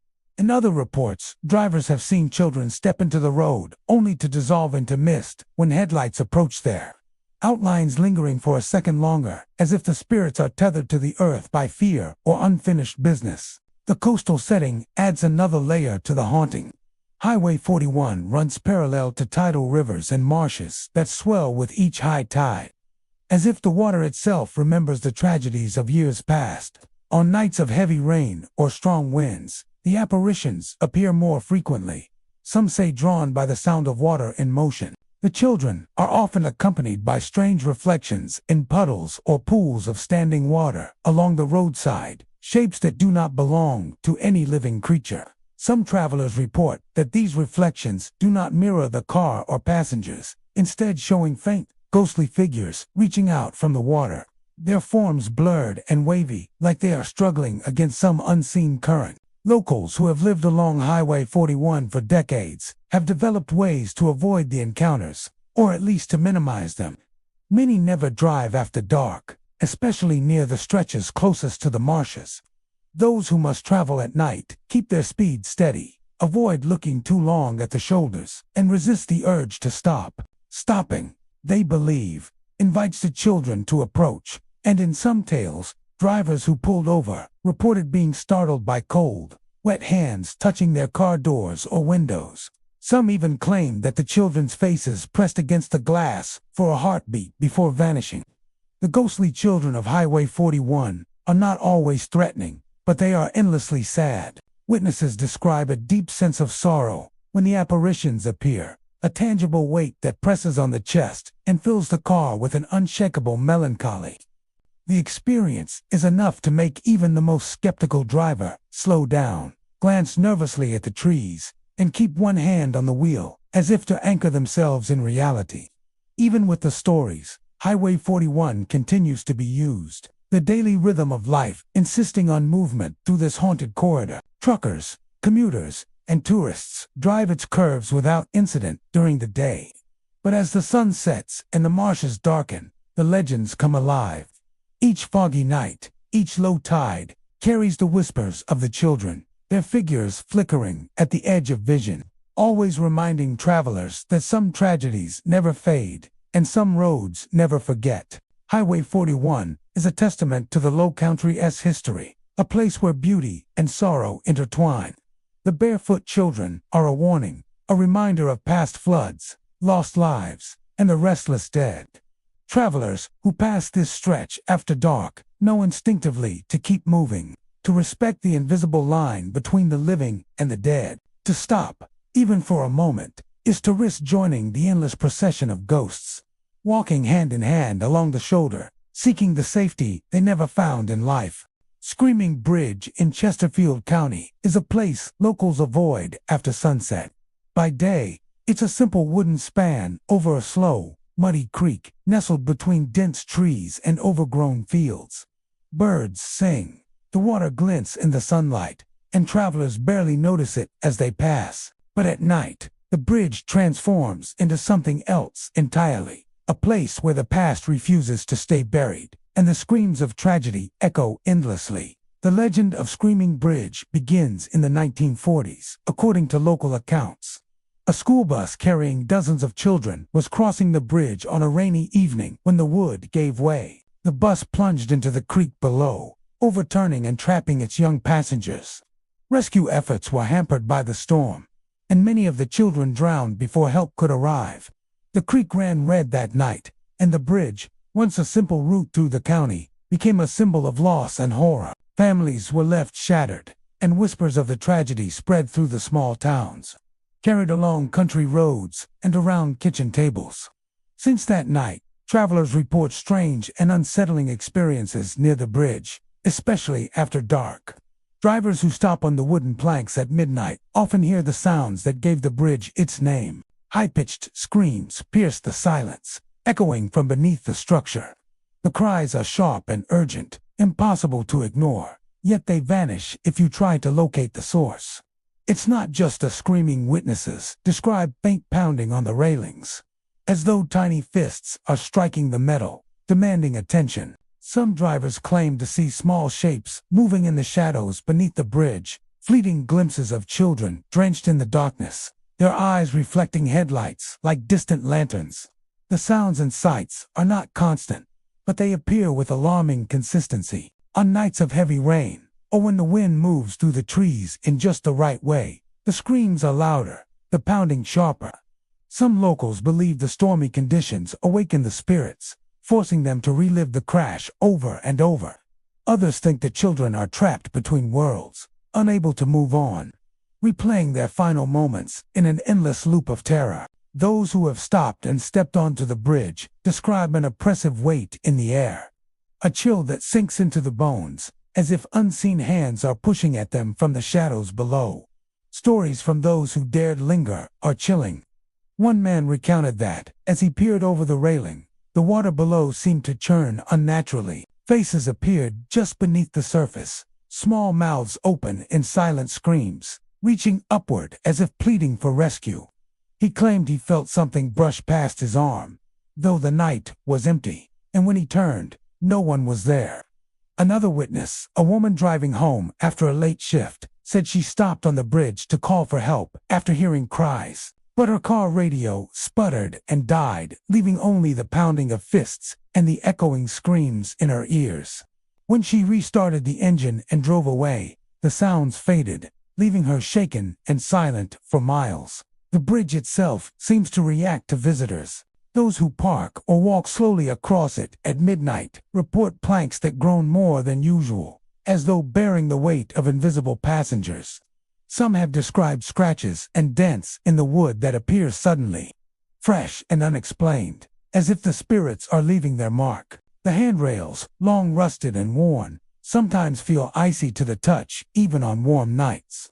And the smell of wet wood mixed with something metallic lingers in the air, reminiscent of rain and old blood. Despite the stories, some thrill-seekers and paranormal investigators are drawn to Screaming Bridge, hoping to capture evidence of the supernatural. EVP recorders placed beneath the structure frequently pick up high-pitched wails, whispers, and faint tapping sounds, though skeptics argue these could be caused by water and wind. Night vision cameras have captured fleeting shapes and shadows moving across the planks, yet nothing ever fully materializes on film. Even those who approach with equipment report an intense sense of dread, a pressure that builds in the chest and makes it hard to breathe. The locals' advice is simple: do not stop on Screaming Bridge after dark. Keep moving, Keep your headlights on, and do not look down. The legends warn that lingering invites the spirits to interact, and many believe that those who do may experience the echoes of the crash. Personally feeling the brush of tiny hands, hearing the screams, and witnessing the restless children's struggle to escape the watery grave that holds them.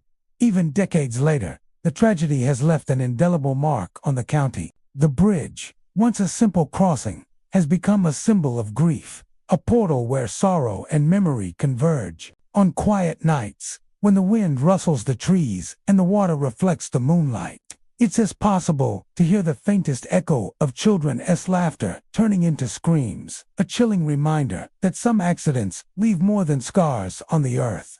They leave ghosts behind, endlessly replaying the moments that took them from life. For those who dare to travel Chesterfield County after midnight, Screaming Bridge serves as both warning and testament.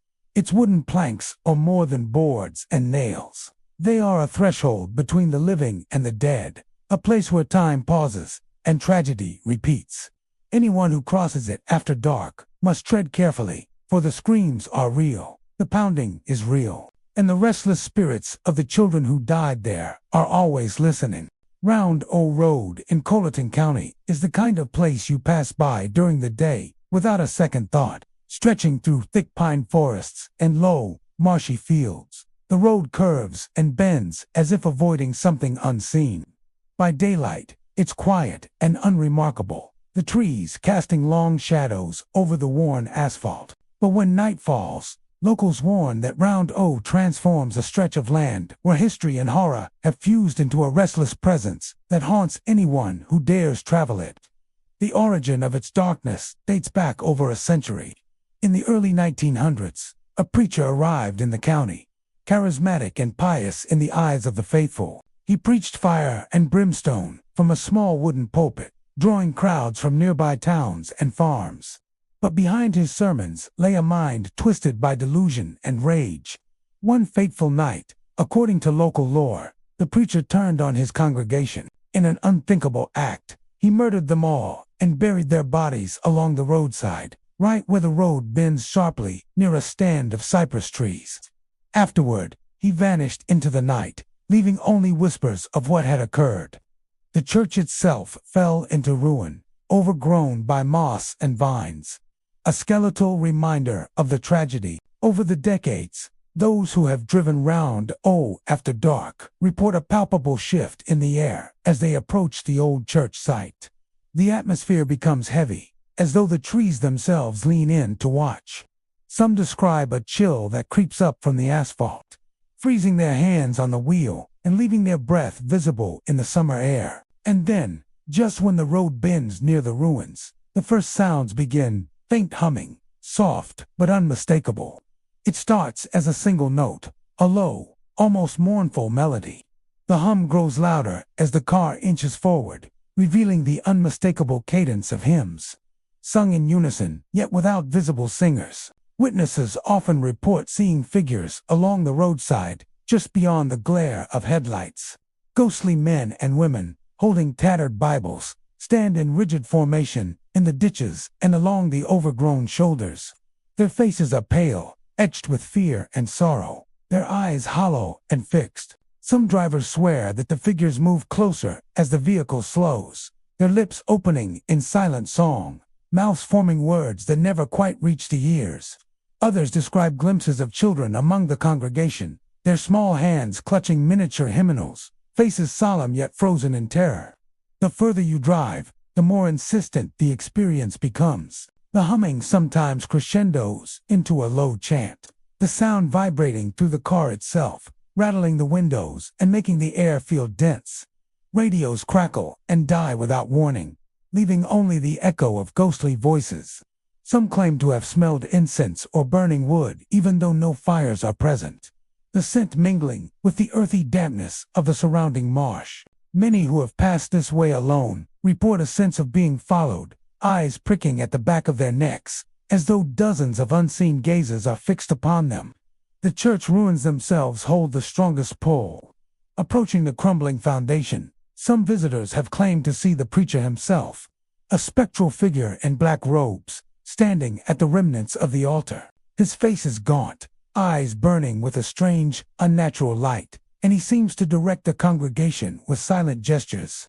Drivers who attempt to stop or look longer often report that their cars shudder or stall, as if the road itself resists them lingering. The hum of the hymns rises to a wailing pitch, echoing off the ruins and surrounding trees, before abruptly cutting out if one dares to flee. Those brave enough to venture on foot recount even stranger events. The ghostly congregation does not always remain stationary. When approached, they shift silently, floating just above the ground, faces downcast, yet aware. Some have reported hearing whispers, fragments of prayers and sermons, murmured commands to repent or stay. The preacher's spirit, when glimpsed, is said to move faster than humanly possible, vanishing through trees or walls of mist when confronted directly. It's as if the bridge between the living and the dead is thin here, allowing the past to bleed into the present with every step. Even locals who avoid Round O entirely tell stories passed down through generations. Parents warn children never to walk the road at night. Hunters who pass through during evening trips report that their dogs grow uneasy, refusing to cross certain stretches, ears pinned back, growls low. Farmers claim that strange lights hover near the ditches in the early hours, shifting and wavering, resembling lanterns held by the long-dead congregation. Vehicles that stall inexplicably or have radios die mid-drive are often whispered about in town lore, tied to the restless spirits said to roam the road. Round O Road is more than a stretch of asphalt. It is a living monument to violence, grief, and the unnatural persistence of spirits. The murdered congregation may have been forgotten by history books, but they are remembered here, lining the road in spectral formation, holding Bibles, singing hymns, and waiting. Travelers are advised to keep moving, to dim their curiosity, and to respect the restless dead, because the road is patient, and it remembers everything. Those who linger, even for a moment, risk being swept into the chorus of the past, becoming yet another presence along Round O Road, forever part of the haunting that never sleeps. River Road on John's Island is a winding, lonely path that stretches through low-lying marshes, where the air is thick with humidity and the scent of brackish water. By day, the road is serene, bordered by centuries-old oaks, draped in Spanish moss, their branches swaying gently with the wind. The moss hangs like curtains, filtering sunlight into muted, dappled patterns on the asphalt, and the occasional bird calls echo in the stillness. But come nightfall, River Road transforms into something far more sinister. A place where the veil between the living and the dead thins, and history refuses to stay buried. The story begins during the American Revolution. According to local lore, a soldier was sent on a critical mission, tasked with delivering messages to coordinate militia movements against advancing British troops. He rode swiftly through the island, following the path that would later become River Road, but he never arrived. Ambushed by enemy forces, he was struck down, his life ending violently in the shadows of the cypress and oak. His body was never recovered, and those who discovered the aftermath spoke only of chaos, broken trees, disturbed earth, and a lantern swinging eerily beside a bloodied saddle. Over the centuries, River Road has accumulated tales of ghostly sightings. Drivers and pedestrians alike report seeing a lone rider emerging from the mist, a figure atop a black horse, headless, yet unmistakably human. The rider's lantern swings rhythmically, casting a dim glow over the mossy ground. He travels silently, moving faster than any living horse could, yet never leaving hoofprints that persist beyond the fog.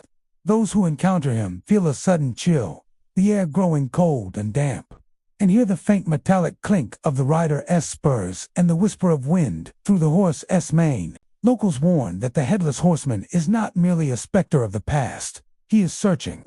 Legend says he roams River Road endlessly, seeking the command he was meant to deliver, unable to rest until his mission is complete. Some drivers who slow down to watch report a terrifying sensation, as though unseen hands grip the wheel or tug at the car doors. Others feel the pressure of a presence in the back seat, though when they glance into the rearview mirror, nothing is there. Only darkness stretching behind them. Night travelers describe the lantern in vivid detail. Its light is pale and flickering, sometimes appearing close enough to illuminate the moss-laden trees, and other times distant, bobbing far ahead as if urging the witness to follow. Those who do follow it often find themselves disoriented, the road stretching in possibly long bends, seeming to loop back on themselves until they give up and accelerate away, feeling the invisible gaze of the rider, tracking them until the next bend. Stories also include the sounds of the ride. Beyond the lantern's light, the unmistakable rhythm of hooves striking soft, marshy ground fills the air. There are times when the clip-clop comes from behind, yet the rider is nowhere to be seen. The air carries the faint, metallic scent of gunpowder and leather, remnants of a soldier's life and violent death. Occasionally, whispers thread through the night wind, unintelligible yet urgent, like orders being shouted in a distant, ghostly battle. Some claim the rider's presence affects the living in other ways. Hunters report their dogs growling at empty thickets, refusing to advance. Hikers feel sudden fatigue and chills, their skin prickling as if watched by countless eyes. Residents say porch lights flicker when the horseman passes, and flash photography along the road often captures orbs or streaks of light that defy explanation. Even the air seems heavier at times, saturated with the sorrow of a man who died far from home, bound to a task he can never finish. River Road has also become a proving ground for paranormal investigators. Those brave enough to venture out after midnight set up cameras, EVP recorders, and infrared sensors along the stretch. Many claim to capture fleeting images of a black horse galloping through fog, or a faint humanoid figure with no head, lantern swinging from one arm, moving with impossible speed. Recordings sometimes pick up the sound of hooves, a low whisper of commands, or the distant clatter of spurs against unseen metal. Yet when investigators return, the road appears empty, silent, and unnervingly normal, as though it never hosted such horrors. Despite the fear, River Road retains a quiet draw. Some come seeking the thrill, others drawn by history, and a few hoping to glimpse the legendary Headless Horseman. But everyone who travels it after dark leaves with a story, a sensation of being watched, a chill that seeps into bones, and the haunting memory of lantern light swinging through the mist. The road itself seems alive, winding through the swamp, carrying memory and grief, echoing with the unsolved tragedy of a soldier who could not complete his mission. River Road is more than a path through John's Island. It is a corridor where past and present converge, where the restless dead walk beside the living. Travelers speak in hushed tones about the Headless Horseman, knowing that even a single glance may summon him from the shadows. His search is eternal, his presence a constant reminder that some debts, some missions, can never truly end. Old Georgetown Road in McClellanville stretches like a ribbon of history through the low country, its path framed by live oaks whose branches intertwine overhead, forming a natural tunnel. By day, the road feels serene, almost poetic, with Spanish moss swaying gently and sunlight dappling the worn asphalt. But as the sun sinks and the world darkens, Old Georgetown Road takes on a far more sinister character. Those who traverse it after dusk speak of strange phenomena, whispers that float through the air, and shadows that vanish the moment they are noticed. The road has existed since colonial times, linking sprawling plantations to the coastal ports. Carriages once rattled along its gravel surface, carrying cotton, indigo, and families moving between the low-country estates. It is said that during those days, travelers often disappeared along this road, lost in the swamplands, or overtaken by misfortune. Generations later, the road has kept its ominous reputation, and locals avoid it after dark whenever possible. Many drivers recount the same eerie sensations, the faint sound of footsteps crunching in the gravel behind their cars. Sometimes, the footsteps pace alongside, matching the rhythm of the vehicle, as if a phantom traveler is keeping up without ever being seen. When headlights sweep across the road, shadows dart into the periphery, disappearing before a second glance can confirm their presence. A branch sways too violently, or a shadow seems to move against the wind, and a sudden chill creeps into the car, setting nerves on edge. There are also accounts of ghostly horses, Travelers speak of hearing hooves pounding on the earth beside them, the sound heavy and real, yet with no horse in sight.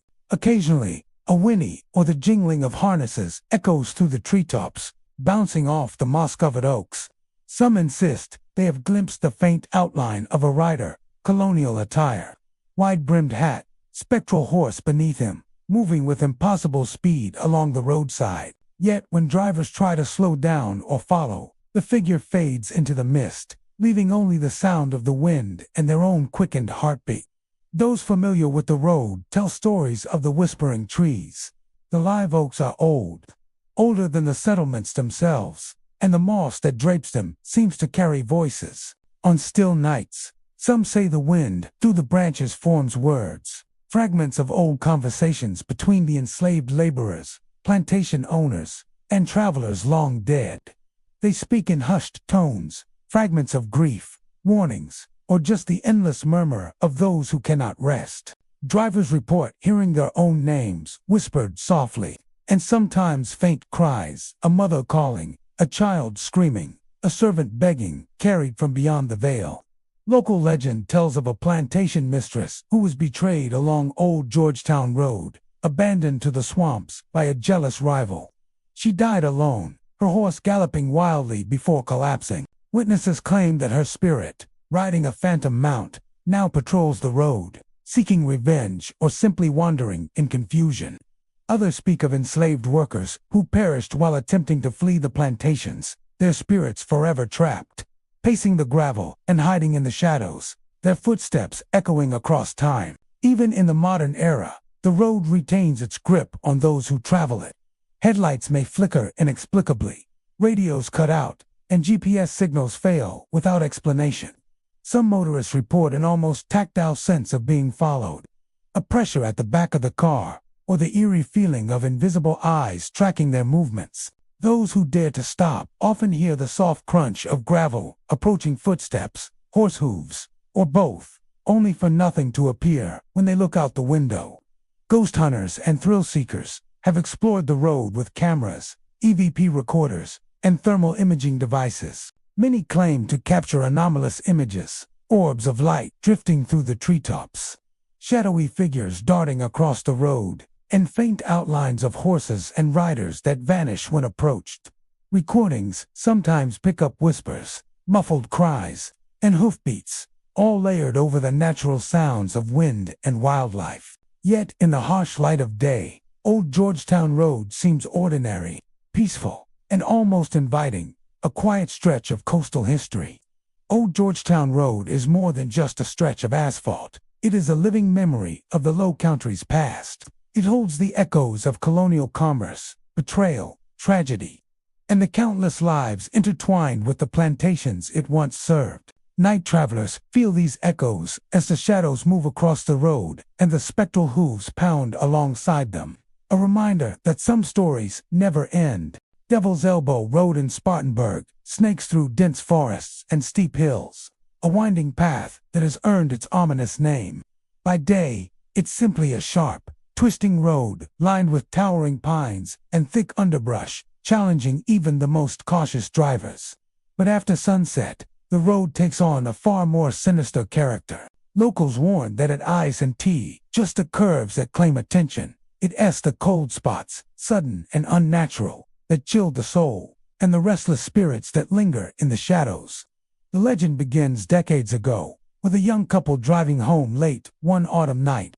Their names have been lost to time, but their story remains vivid in the memories of those who lived nearby. The couple had just attended a fair in Spartanburg, laughing and joking as they wound along the narrow lanes of Devil's Elbow. As the night deepened, a sudden fog rolled in, thick and clinging, and a sharp turn came into view too late.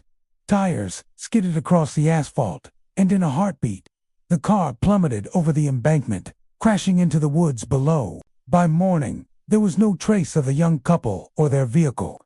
Rescue parties combed the area, finding only twisted metal and broken branches. The couple was gone, leaving only whispers of tragedy behind. Years later, travelers began reporting strange phenomena along Devil's Elbow. Drivers who navigate the road after midnight speak of sudden drops in temperature, pockets of icy air that seem to appear out of nowhere. One moment, the night is still and quiet. The next, frost seems to coat the dashboard, and breath fogs in the air, as though winter has arrived in the dead of summer. It's not just cold. It's a presence, something unseen that presses in from the dark woods and bends the night around it. Even more unsettling are the sightings of the couple's ghostly car. Witnesses claim that, as the clock nears midnight, a vehicle suddenly appears ahead or behind, its headlights flickering, taillights glowing softly through the fog. From inside comes faint music, a tinny, distorted version of a song once popular decades ago, accompanied by the soft sound of laughter and whispers. Drivers who try to approach or overtake the car find it impossible. It vanishes the moment headlights meet the windshield, leaving nothing but empty road and lingering dread. Some say the car retraces the same path the couple took the night of the crash, endlessly repeating its final journey, trapped in a loop that no living eyes can break.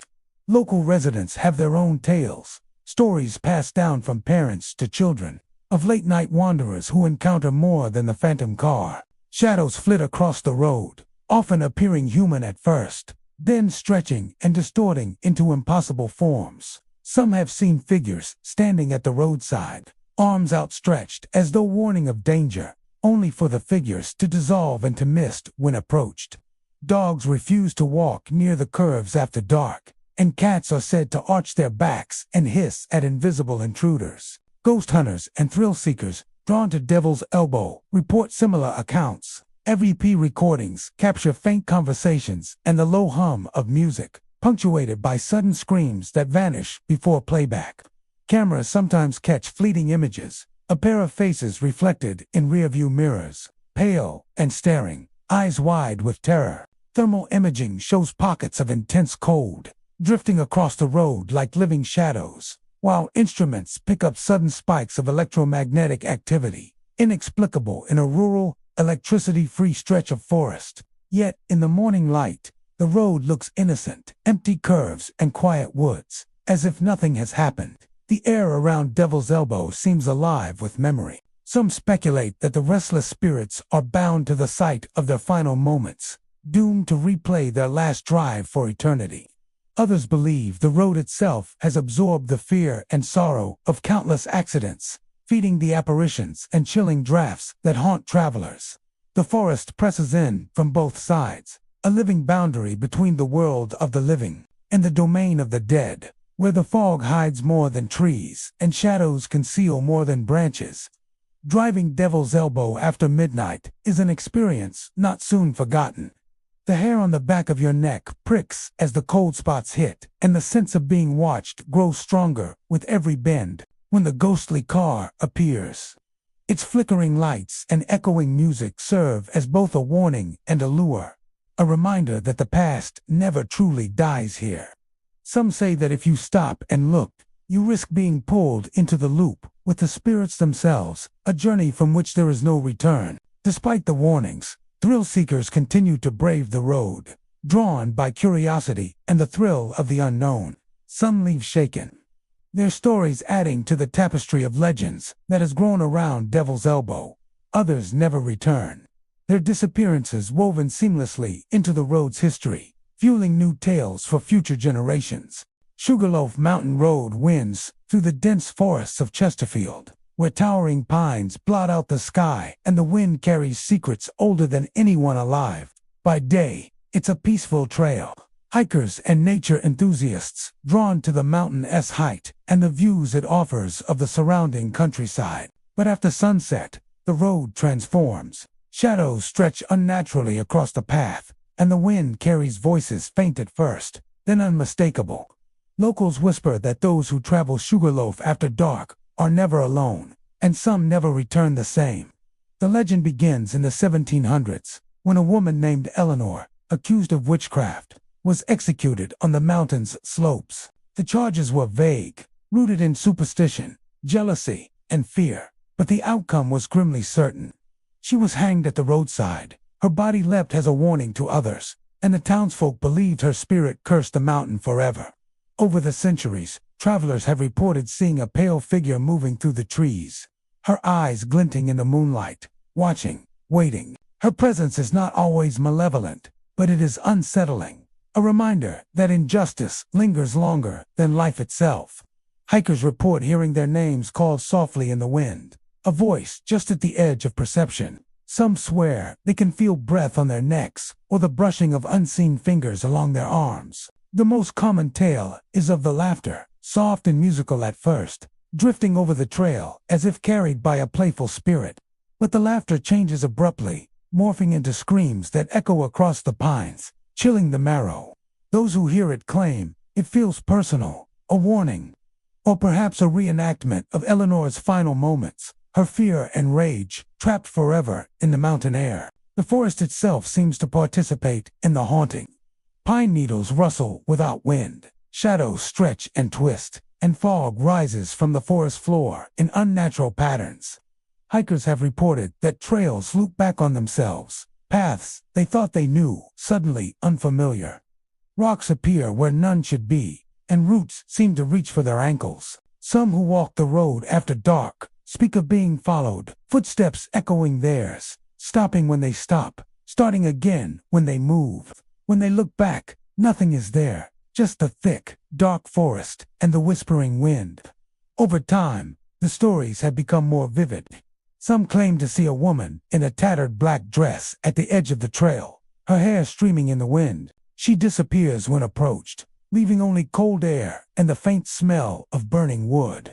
Others report shadows moving in the treetops, shifting as if keeping pace with the travelers below. The more daring take cameras or recorders, only to capture eerie anomalies, distorted faces reflected in lens flares, whispers too faint to understand, or sudden spikes in temperature, freezing cold where the sun still lingers. Locals warn that Sugarloaf Mountain Road is not just haunted, but sentient in its own way. It tests those who walk it, preying on fear and uncertainty. The wind carries the weight of centuries, bending the forest around it, making it easy to get lost if one is not careful. And yet, the thrill calls hikers back, each hoping to glimpse the spirit of Eleanor, to capture a story, or to experience the mountain's supernatural energy firsthand. At night, the mountain is a different world. Mist curls around the trees like fingers, shadows lengthen and sway, and the forest hums with sound footsteps, laughter, whispers, screams, all mingled with the natural creaks of the pines in the wind.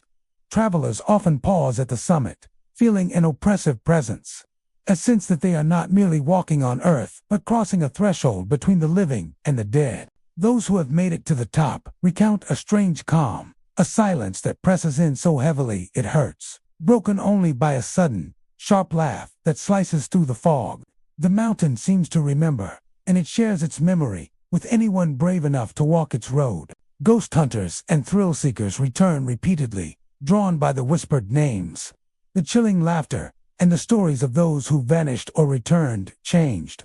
Each report adds another layer to the legend, another echo of Eleanor's presence, another reminder that some spirits cannot rest. Sugarloaf Mountain Road is a place where history and haunting collide. Hikers leave offerings of stones or trinkets, believing they may appease her spirit, but it seems she is bound to the road itself, forever wandering, a testament to fear, injustice, and the enduring power of legend. For those who travel this path, the warning is simple: move carefully, listen closely, and respect the mountain, because the Witch of Sugarloaf still walks, and the wind still carries her voice. Old 96 Highway stretches through Greenwood County like a ribbon of history, its pavement tracing paths trodden for centuries. By day, it's a simple rural road, lined with pines and open fields, a quiet reminder of South Carolina's past. But as dusk falls and the shadows lengthen, the highway transforms into something far older, far darker. Those who travel it after midnight speak of a presence that refuses to rest, a haunting born in the fires of the Revolutionary War. The legend begins in the late 1700s, when loyalists and patriots clashed across the upstate.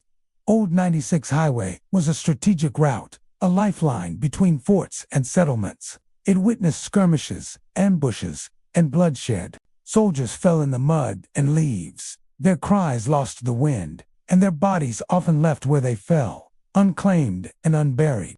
It is said that the spirits of these men never left the road, bound to the path by duty, fear, and rage. Travelers report the first signs as a chill in the air, a sudden drop in temperature that cannot be explained. Fog rises unnaturally, curling across the road in thick tendrils, even on clear nights. The darkness feels heavier here, oppressive, pressing down on the chest like the weight of centuries. Then comes the sound, distant at first, a low drumbeat carried on the wind. Footsteps follow, rhythmic and marching in unison. But when you turn, the road is empty. Drivers have pulled over to investigate, and what they see is both mesmerizing and terrifying. Figures emerge from the fog, soldiers in faded uniforms, muskets in hand, marching along the highway as though still engaged in battle. The moonlight catches the glint of bayonets, and their faces are pale and determined, eyes focused on a world long gone. Some witnesses swear they can hear commands shouted, orders carried with urgency and authority, though the air around them is eerily still. Alongside the marching soldiers, ghostly campfires flicker in the fields. The flames burn without smoke, illuminating small tents and the outlines of men preparing for battle. Drums beat from these spectral camps, a cadence that echoes across the road, vibrating through the ground and into the bones of anyone who stands too close. The sound grows louder the longer you watch, a pulse of energy from another time, drawing the living into the scene as if they might step back into history itself. Local legends tell of those who dared to follow the soldiers on foot. They report feeling a strange pull, a compulsion to march alongside them. Yet when they try to speak, the soldiers do not respond. Their faces are blank, their eyes hollow, and their steps never falter. Those who persist often return hours later, disoriented, unsure of how far they've walked or how long they've been gone. Some claim to see a glimpse of a battlefield hidden in the mist, trenches and musket smoke faintly visible before it vanishes, leaving only the quiet road behind. The most chilling accounts involve drivers at night. Vehicles stall inexplicably in the middle of the highway, headlights flickering as the fog thickens. Shadows cross the pavement, moving against the direction of travel, their forms indistinct but unmistakably human. Those brave enough to roll down their windows sometimes hear the crack of muskets or the sharp whistle of arrows. Though nothing is in sight, whispers follow along the car doors, the names of soldiers, commands, or perhaps warnings from the past. Some say the spirits are not hostile, but trapped. The men of Old 96 Highway relive their last march, night after night, bound by fear, honor, or unfinished duty. Others believe the ghosts are a warning, a reminder of the blood that once soaked the land, the cost of freedom, and the lives lost in the struggle for independence. Whatever the truth, the presence is undeniable to those who travel the road after dark. In recent decades, paranormal enthusiasts have brought cameras, audio recorders, and thermal sensors to the site. Many capture unexplained phenomena. Glowing orbs drifting along the highway, voices murmuring in Old English, and drums beating in synchronization with heartbeats of those nearby. Occasionally, figures appear in photographs, transparent and faded, standing in the middle of the road or pacing the roadside fields. In the quiet hours, the highway hums with the echo of history, a resonance that refuses to fade with time. Old 96 Highway remains a place of pilgrimage for those drawn to its haunted reputation. Historians come to connect with the past, while thrill-seekers chase the stories of spectral soldiers and campfires in the mist. For those who pass the road after midnight, the experience is both exhilarating and unnerving. The air grows thick with the weight of memory, and the mind begins to blur the line between present and past. The road itself seems to remember, carrying forward the echoes of musket fire, marching feet, and whispered orders. Travelers leave with a strange mixture of awe and dread, certain that they have witnessed something that exists between worlds. Some return to the highway again, seeking the glow of the campfires, the rhythm of the drums, the haunting sight of soldiers who will march forever. Others never come back, lost to the fog or the pull of history itself. Goatman's Bridge in Orangeburg is one of South Carolina's most infamous haunted spots. A place where folklore and fear collide in the shadows of moss-draped trees. By day, The bridge seems ordinary, a simple span of concrete over a slow, muddy creek, lined with guardrails and flanked by thick woods. But as the sun sets and the road empties, a different reality takes hold. Locals whisper of a creature that is neither fully human nor fully animal, a figure whose presence has terrified generations. They call him the Goat Man. The story begins decades ago, in the early 20th century, with a traveling circus that passed through Orangeburg. Among the performers was a man who had been disfigured in a freak accident, a man who had grown horns and coarse hair in patterns that unsettled even those who had seen the marvels of the circus. He was known to perform daring feats, but his appearance and strange demeanor made him the target of ridicule and suspicion. One fateful night, fueled by fear and superstition, a mob cornered him near the bridge. They hung him from the beams, leaving his body to swing above the creek, a grim warning to others who dared to be different. Since that night, the legend says, the Goat Man returned, or perhaps never truly left. Witnesses describe the creature as grotesque, a hybrid of man and goat, with glowing eyes and sharp hooves that scrape against the wooden supports of the bridge. At night, a low snorting sound fills the air, accompanied by the echoing click of hooves on the concrete. Those who drive too slowly feel an oppressive presence in their cars, as if invisible hands press against the doors, and some swear their locks disengage on their own, leaving them vulnerable to the unseen watcher lurking nearby. Drivers passing the bridge report a variety of strange phenomena. Headlights flicker, radios cut out, and fog seems to gather unnaturally around the structure. On rare occasions, a figure can be seen standing at the edge of the bridge, tall, hunched, with horns that catch the faint moonlight. It watches silently, its eyes reflecting fear and rage at the same time. Some witnesses claim that if you meet its gaze too long, you feel a weight in your chest, an instinctive knowledge that the Goat Man is not only watching but remembering every movement, every fear. The bridge has become a place of daredevil urban exploration. Teenagers and thrill-seekers venture to Goat Man's bridge at night, often armed with flashlights or cameras. They report hearing whispers and growls that seem to come from beneath the deck, along with the scratching of hooves on wood and metal. Some hear the faint scraping of claws along their vehicles, followed by a sharp snort that sends their hearts racing. Those brave enough to step out of their cars describe a figure darting just beyond the trees, impossible to follow, yet always present, always observing. Residents of the surrounding woods claim that the Goat Man is more than a ghost. He is a guardian of the bridge, a presence tied to the land and the injustice done to him in life. People have reported leaving offerings on the bridge, bottles, small trinkets, even food, only to find them mysteriously moved or missing the next day. Some interpret these acts as signs of anger, others as acknowledgement from the creature that it is aware, watching, and perhaps waiting for another transgression to punish. There are also stories of vehicles failing inexplicably on the bridge. Cars stall without warning, engines die despite being in perfect working order, and the lights dim as though the battery itself is afraid. Those trapped on the bridge at night say they hear the Goat Man moving around their car, sniffing and snorting, scraping his hooves along the bodywork. Some have claimed to see clawed hands leave wet streaks on their windows, only to vanish when the interior lights are turned on. The lore surrounding Goat Man's bridge has only grown with time. Paranormal investigators visit with cameras, audio recorders, and thermal imaging, seeking evidence of the half-man, half-goat figure. Many capture fleeting shadows, strange heat signatures, and the sounds of low growls or hoofbeats where no animal should exist.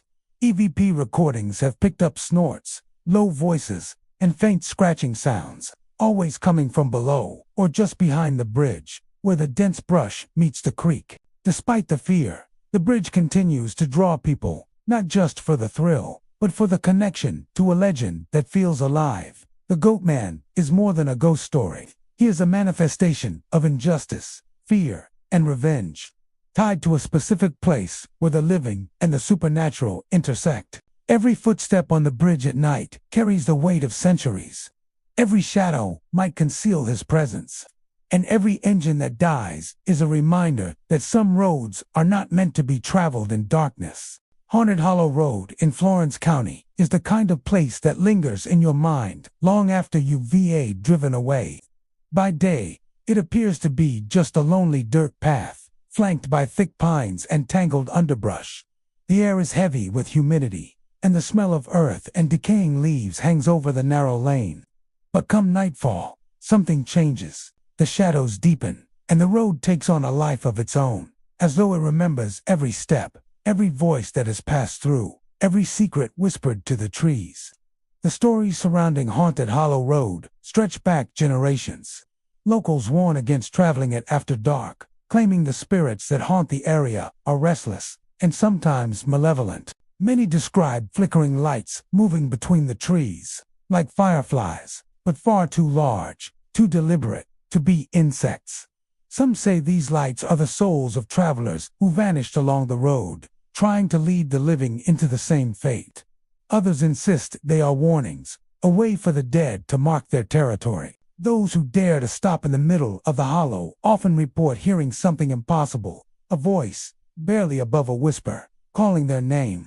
The sound seems to come from everywhere and nowhere at once, echoing from the trees and the underbrush. Drivers slam the gas pedal, heart pounding, only to glance in the rearview mirror and see shadows shifting among the branches, keeping pace with their fleeing car. Some swear that if you slow down or get out to investigate, the voice comes closer, urgent and impatient, until it feels as though someone or something is breathing just behind you. Perhaps the most unsettling tales involve the children.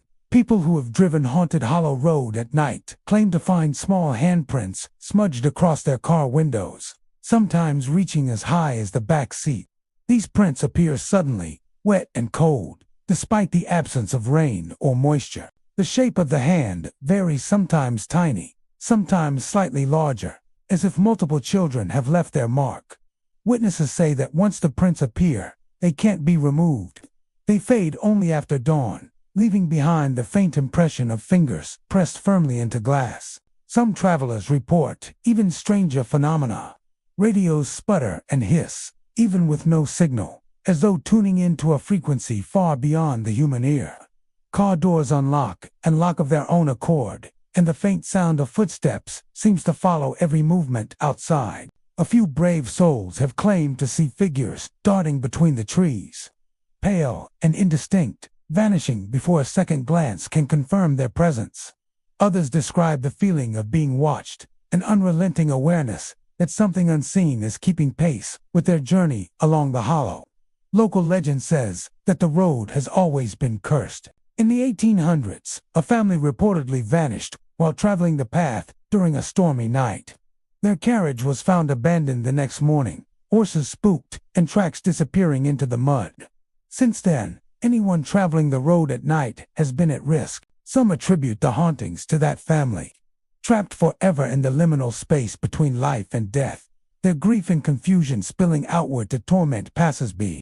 Paranormal investigators occasionally visit Haunted Hollow Road, equipped with cameras, thermometers, and audio recorders. They claim to capture faint voices calling names that do not belong to anyone alive, temperature drops that defy natural explanation, and orbs of light hovering above the road. AVP sessions have recorded whispers that sound like children laughing and crying at the same time, as if joy and sorrow are intertwined in the same haunting. Thermal images sometimes reveal figures crouched just off the road, watching, then disappearing into the blackness of the trees.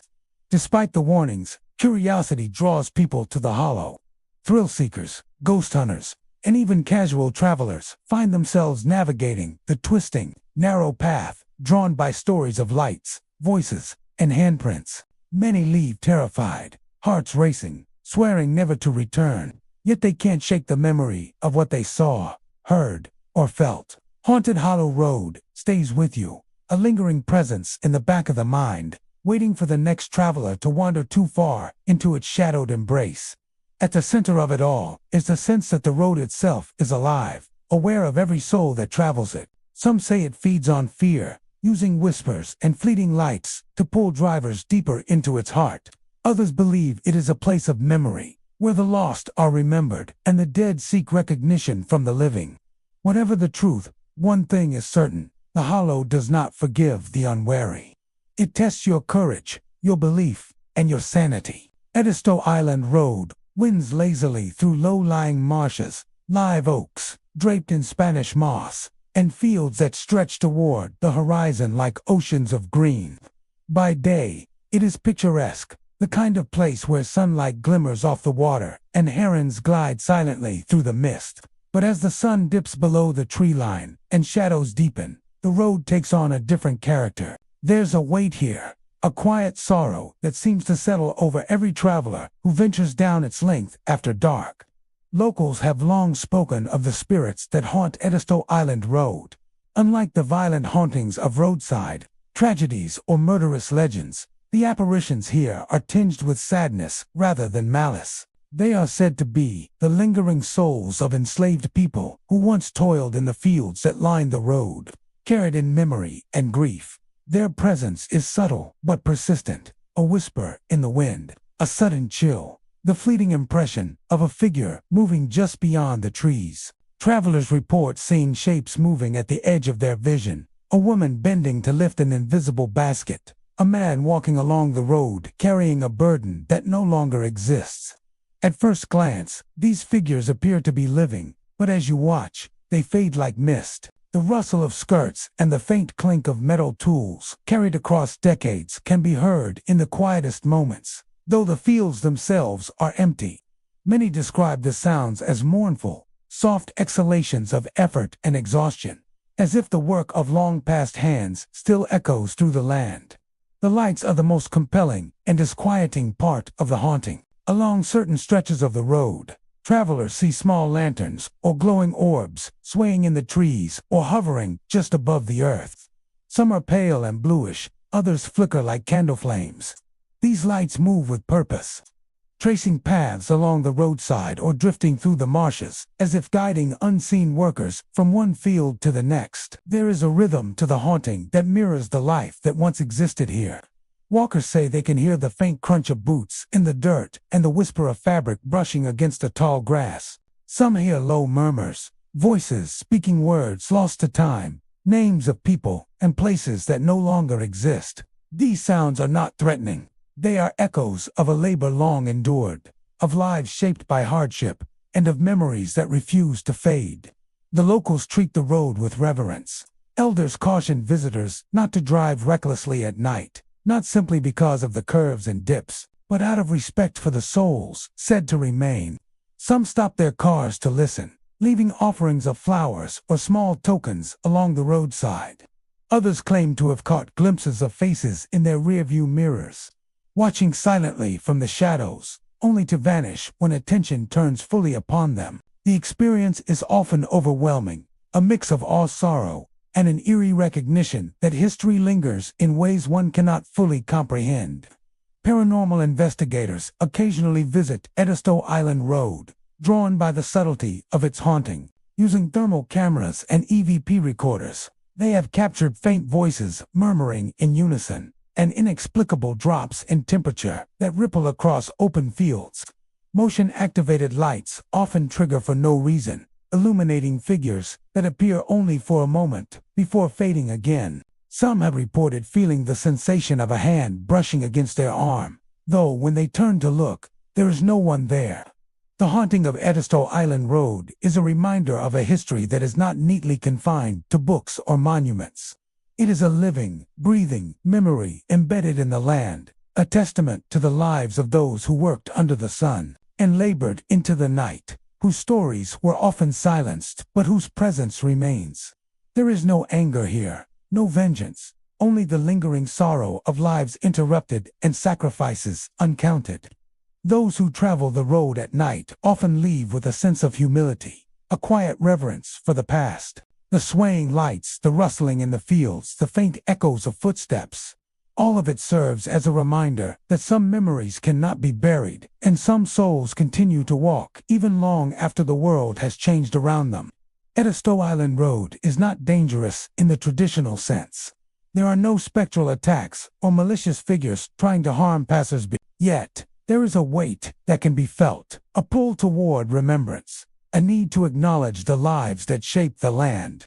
Every flicker of light, every whisper in the wind, every glimpse of a fleeting figure is a small thread connecting the present to a past that refuses to disappear.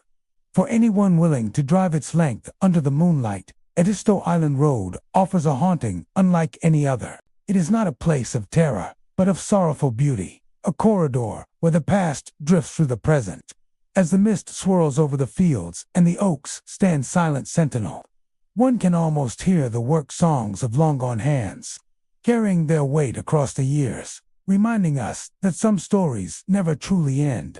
Watery River Road winds through the dense forests and lowlands of Richland County, stretching along the riverbanks, where Spanish moss drapes heavily from the oaks, and the fog rises thick over the water in the early mornings. By day, it is serene, even picturesque, a quiet road that seems frozen in time, carrying the echoes of the past beneath its worn asphalt. But when night falls, the road transforms. There is a weight here, a sense of lingering tragedy, as if the land itself remembers what once occurred along its banks. The legend of Watery River Road dates back to the 1800s, a time when horse-drawn wagons traversed the muddy path and families settled near the river. It is said that travelers, merchants, farmers, and even military messengers sometimes vanished without explanation. Wagons loaded with supplies would simply disappear, their wheels left spinning in the mud, leaving nothing but faint imprints in the dirt. Locals whispered about spirits of the river claiming these travelers, though no body was ever found. The stories spread, cautioning those who dared to traverse the road alone after dusk. Today, those who drive the winding path at night report the same chilling phenomena. Many have claimed to hear the soft creak of wooden wheels rolling along the shoulder. Even though the road has long since been paved, the rhythm is unmistakable. The slow, uneven spin of wagon wheels on uneven ground. Accompanying it is a faint cry, a baby's wail carried across the water and through the trees. The sound is heart-wrenching, echoing with sorrow that seems to seep into the very air, filling the car with a sense of urgency and despair. Some drivers slow instinctively, scanning the banks and the tree line. But nothing is there, only the fog and the faint outline of the river, glimmering in moonlight. The most unsettling aspect of the legend is the phantom carriage, said to appear once every 13 years. Witnesses describe it as a spectral wagon, wheels glowing faintly with an otherworldly light, pulled by horses that vanish into mist. The carriage moves silently along the road, its presence both majestic and horrifying. Some say a woman sits on the driver's bench, cloaked in black, her face obscured, clutching a baby in her arms. The air around the apparition grows frigid, and headlights seem to dim as it passes, as though the living world is holding its breath. When the carriage reaches a certain bend in the riverbank, it vanishes without warning, leaving only the echo of wheels fading into the night. People who have encountered the apparition report a strange sense of déjà vu, as though the carriage is repeating an event that has already occurred countless times. The cries of the child linger long after the vision is gone, and some drivers swear they feel a weight in the back seat, as if the phantom child is momentarily tethered to the living world. Photographs rarely capture the carriage, and when they do, the image is often blurred or distorted, showing only shadows where the wagon and horses should be. Those who have tried to follow it report that the road seems to stretch unnaturally, curves elongating, bends twisting in impossible ways, until the apparition disappears and the landscape snaps back to normal. The haunting is subtle, yet persistent. Some locals avoid the road entirely after nightfall, unwilling to risk encountering the spectral wagon or the cries that seem to rise from the river itself. Others, drawn by curiosity or the thrill of the unknown, travel slowly, keeping their cameras and recorders at the ready. EVP sessions often capture faint moans, whispers, and the unmistakable creak of wheels. Though playback only deepens the sense of unease, the sounds echoing unnaturally, as though reverberating from the past itself. It is not just a phantom carriage that keeps the legend alive. The river plays a role, too. On fog-laden nights, the water seems to shimmer unnaturally, reflecting shapes that disappear when approached. Some witnesses claim to see figures waiting just beneath the surface, their faces pale and eyes wide with silent pleading. The river, as much as the road, is a keeper of memory, a place where sorrow has settled into the soil and water, refusing to let go of those lost so long ago. There is a rhythm to the haunting, one that mirrors the cycles of life and death, loss and remembrance. Each reappearance of the carriage, each cry carried on the wind, is a reminder of tragedies long past and the persistence of grief. It is not a violent haunting. The spirits do not strike, they do not pursue. They exist as echoes, moments suspended in time, urging acknowledgement of a history that cannot be erased. Watery River Road, with its bends, its mist, and its ghostly apparitions, is a reminder that some roads do not merely connect one place to another. They connect the present to the past. Those who travel it after dark find themselves in a world where history lingers in the air, where the cries of a child and the creak of a wagon are not figments of imagination, but memories pressed into the very fabric of the earth. For those brave enough to venture along its winding path, Watery River Road offers more than a simple drive. It is a journey into history, into sorrow, and into the unknown. The phantom carriage, the cries of the child, the creaking wheels all serve as invitations to witness the persistence of memory, to feel the weight of loss carried across centuries, and to understand that some mysteries are never meant to be solved, only remembered. Sandhill Road, winding through the quiet pines of Camden, South Carolina, seems like any other rural road during the day. Sunlight filters through the tall trees, casting shadows on the asphalt, and the gentle hum of the wind in the branches is comforting, almost serene. But when darkness falls, the road becomes a corridor of fear, a stretch where the past refuses to stay buried, and the echoes of tragedy linger in the night. Locals tell a chilling story that keeps many from traveling Sandhill Road after sunset. In the 1950s, a school bus full of children was navigating the sharp curves when it lost control. Accounts vary, but all agree on the grim outcome. The bus careened off the road and plunged into a shallow ravine. Emergency crews arrived too late to save many of the children, and the disaster left the community scarred.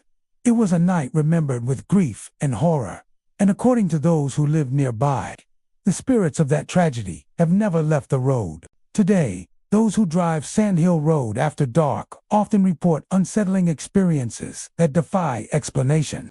Some say that as they round the curves, they see headlights approaching from behind, not the soft glow of passing cars, but headlights that move silently, almost purposefully, following them as if keeping pace. The lights are bright, too bright for the empty country road, and no vehicle can ever be seen when the glow reaches the driver's rearview mirror.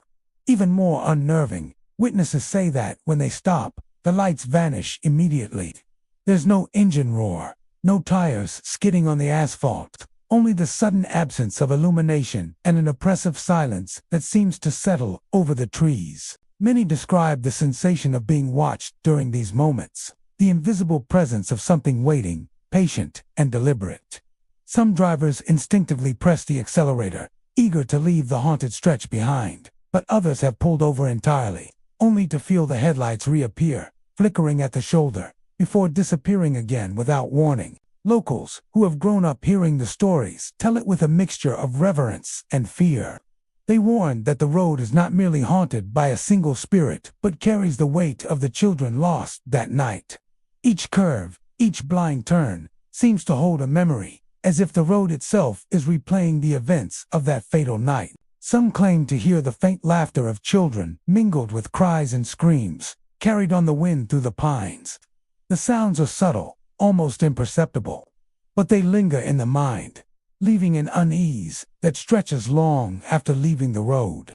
Several theories attempt to explain the ghostly headlights. Paranormal enthusiasts suggest that the lights are the restless souls of the children or the driver, trapped in a loop of the night they died, unable to find peace. Others believe it is residual energy, a phenomenon where traumatic events leave an imprint on the environment itself. Whatever the cause, The road has earned a reputation among locals and travelers alike as a place where the veil between the living and the dead is thin, where caution and respect are the only defenses. Many who have experienced the road's strange occurrences speak of an almost magnetic pull, even when they tell themselves to stay calm, to ignore the glow in their rearview mirror. The sensation of being followed grows stronger. It is not malevolent in the traditional sense. There are no visible threats, no figures demanding attention, but it is undeniably present, an unshakable reminder of lives lost and the tragedy that unfolded decades ago. Some drivers leave offerings, a small candle at the edge of the road, a whispered prayer, a quiet acknowledgement of those who passed. Locals believe that recognition can ease the spirit's unrest, if only for a moment. Others simply avoid the road after dark, taking longer, safer routes, unwilling to test their courage against a persistent, invisible memory that haunts the curves. Highway 17, stretching between Georgetown and Charleston, is a familiar route by day, lined with marshes, cypress trees, and the occasional small town. Travelers see nothing unusual. The smooth asphalt, the reflective highway signs, and the occasional passing truck make it feel like any other coastal road. But after dark, this stretch becomes something else entirely. Locals call it the Midnight Mile, and those who travel it late at night tell stories that send shivers down the spine. The legend begins with a woman dressed entirely in black. Truckers and late-night drivers report seeing her standing at the shoulder, sometimes in the distance, sometimes surprisingly close. Her dress is long and flowing, and she waves for help, her gestures slow and deliberate. She doesn't speak, doesn't approach. She merely stands there, beckoning anyone passing by. And yet, there's something about her presence that feels urgent, almost pleading, a silent call that lodges in the minds of those who see her. Stories vary on who she is. Some say she was a widow who lost her husband in a car accident along this very road, cursed to wander in mourning forever. Others claim she was a hitchhiker who disappeared decades ago, killed by someone she trusted. No one knows for certain, and that uncertainty only adds to the road's unease. The common thread in every tale is the woman in black and the strange events that follow those who stop to help her. Drivers who pull over often experience something inexplicable. The woman is gone in an instant, vanishing as if swallowed by the night.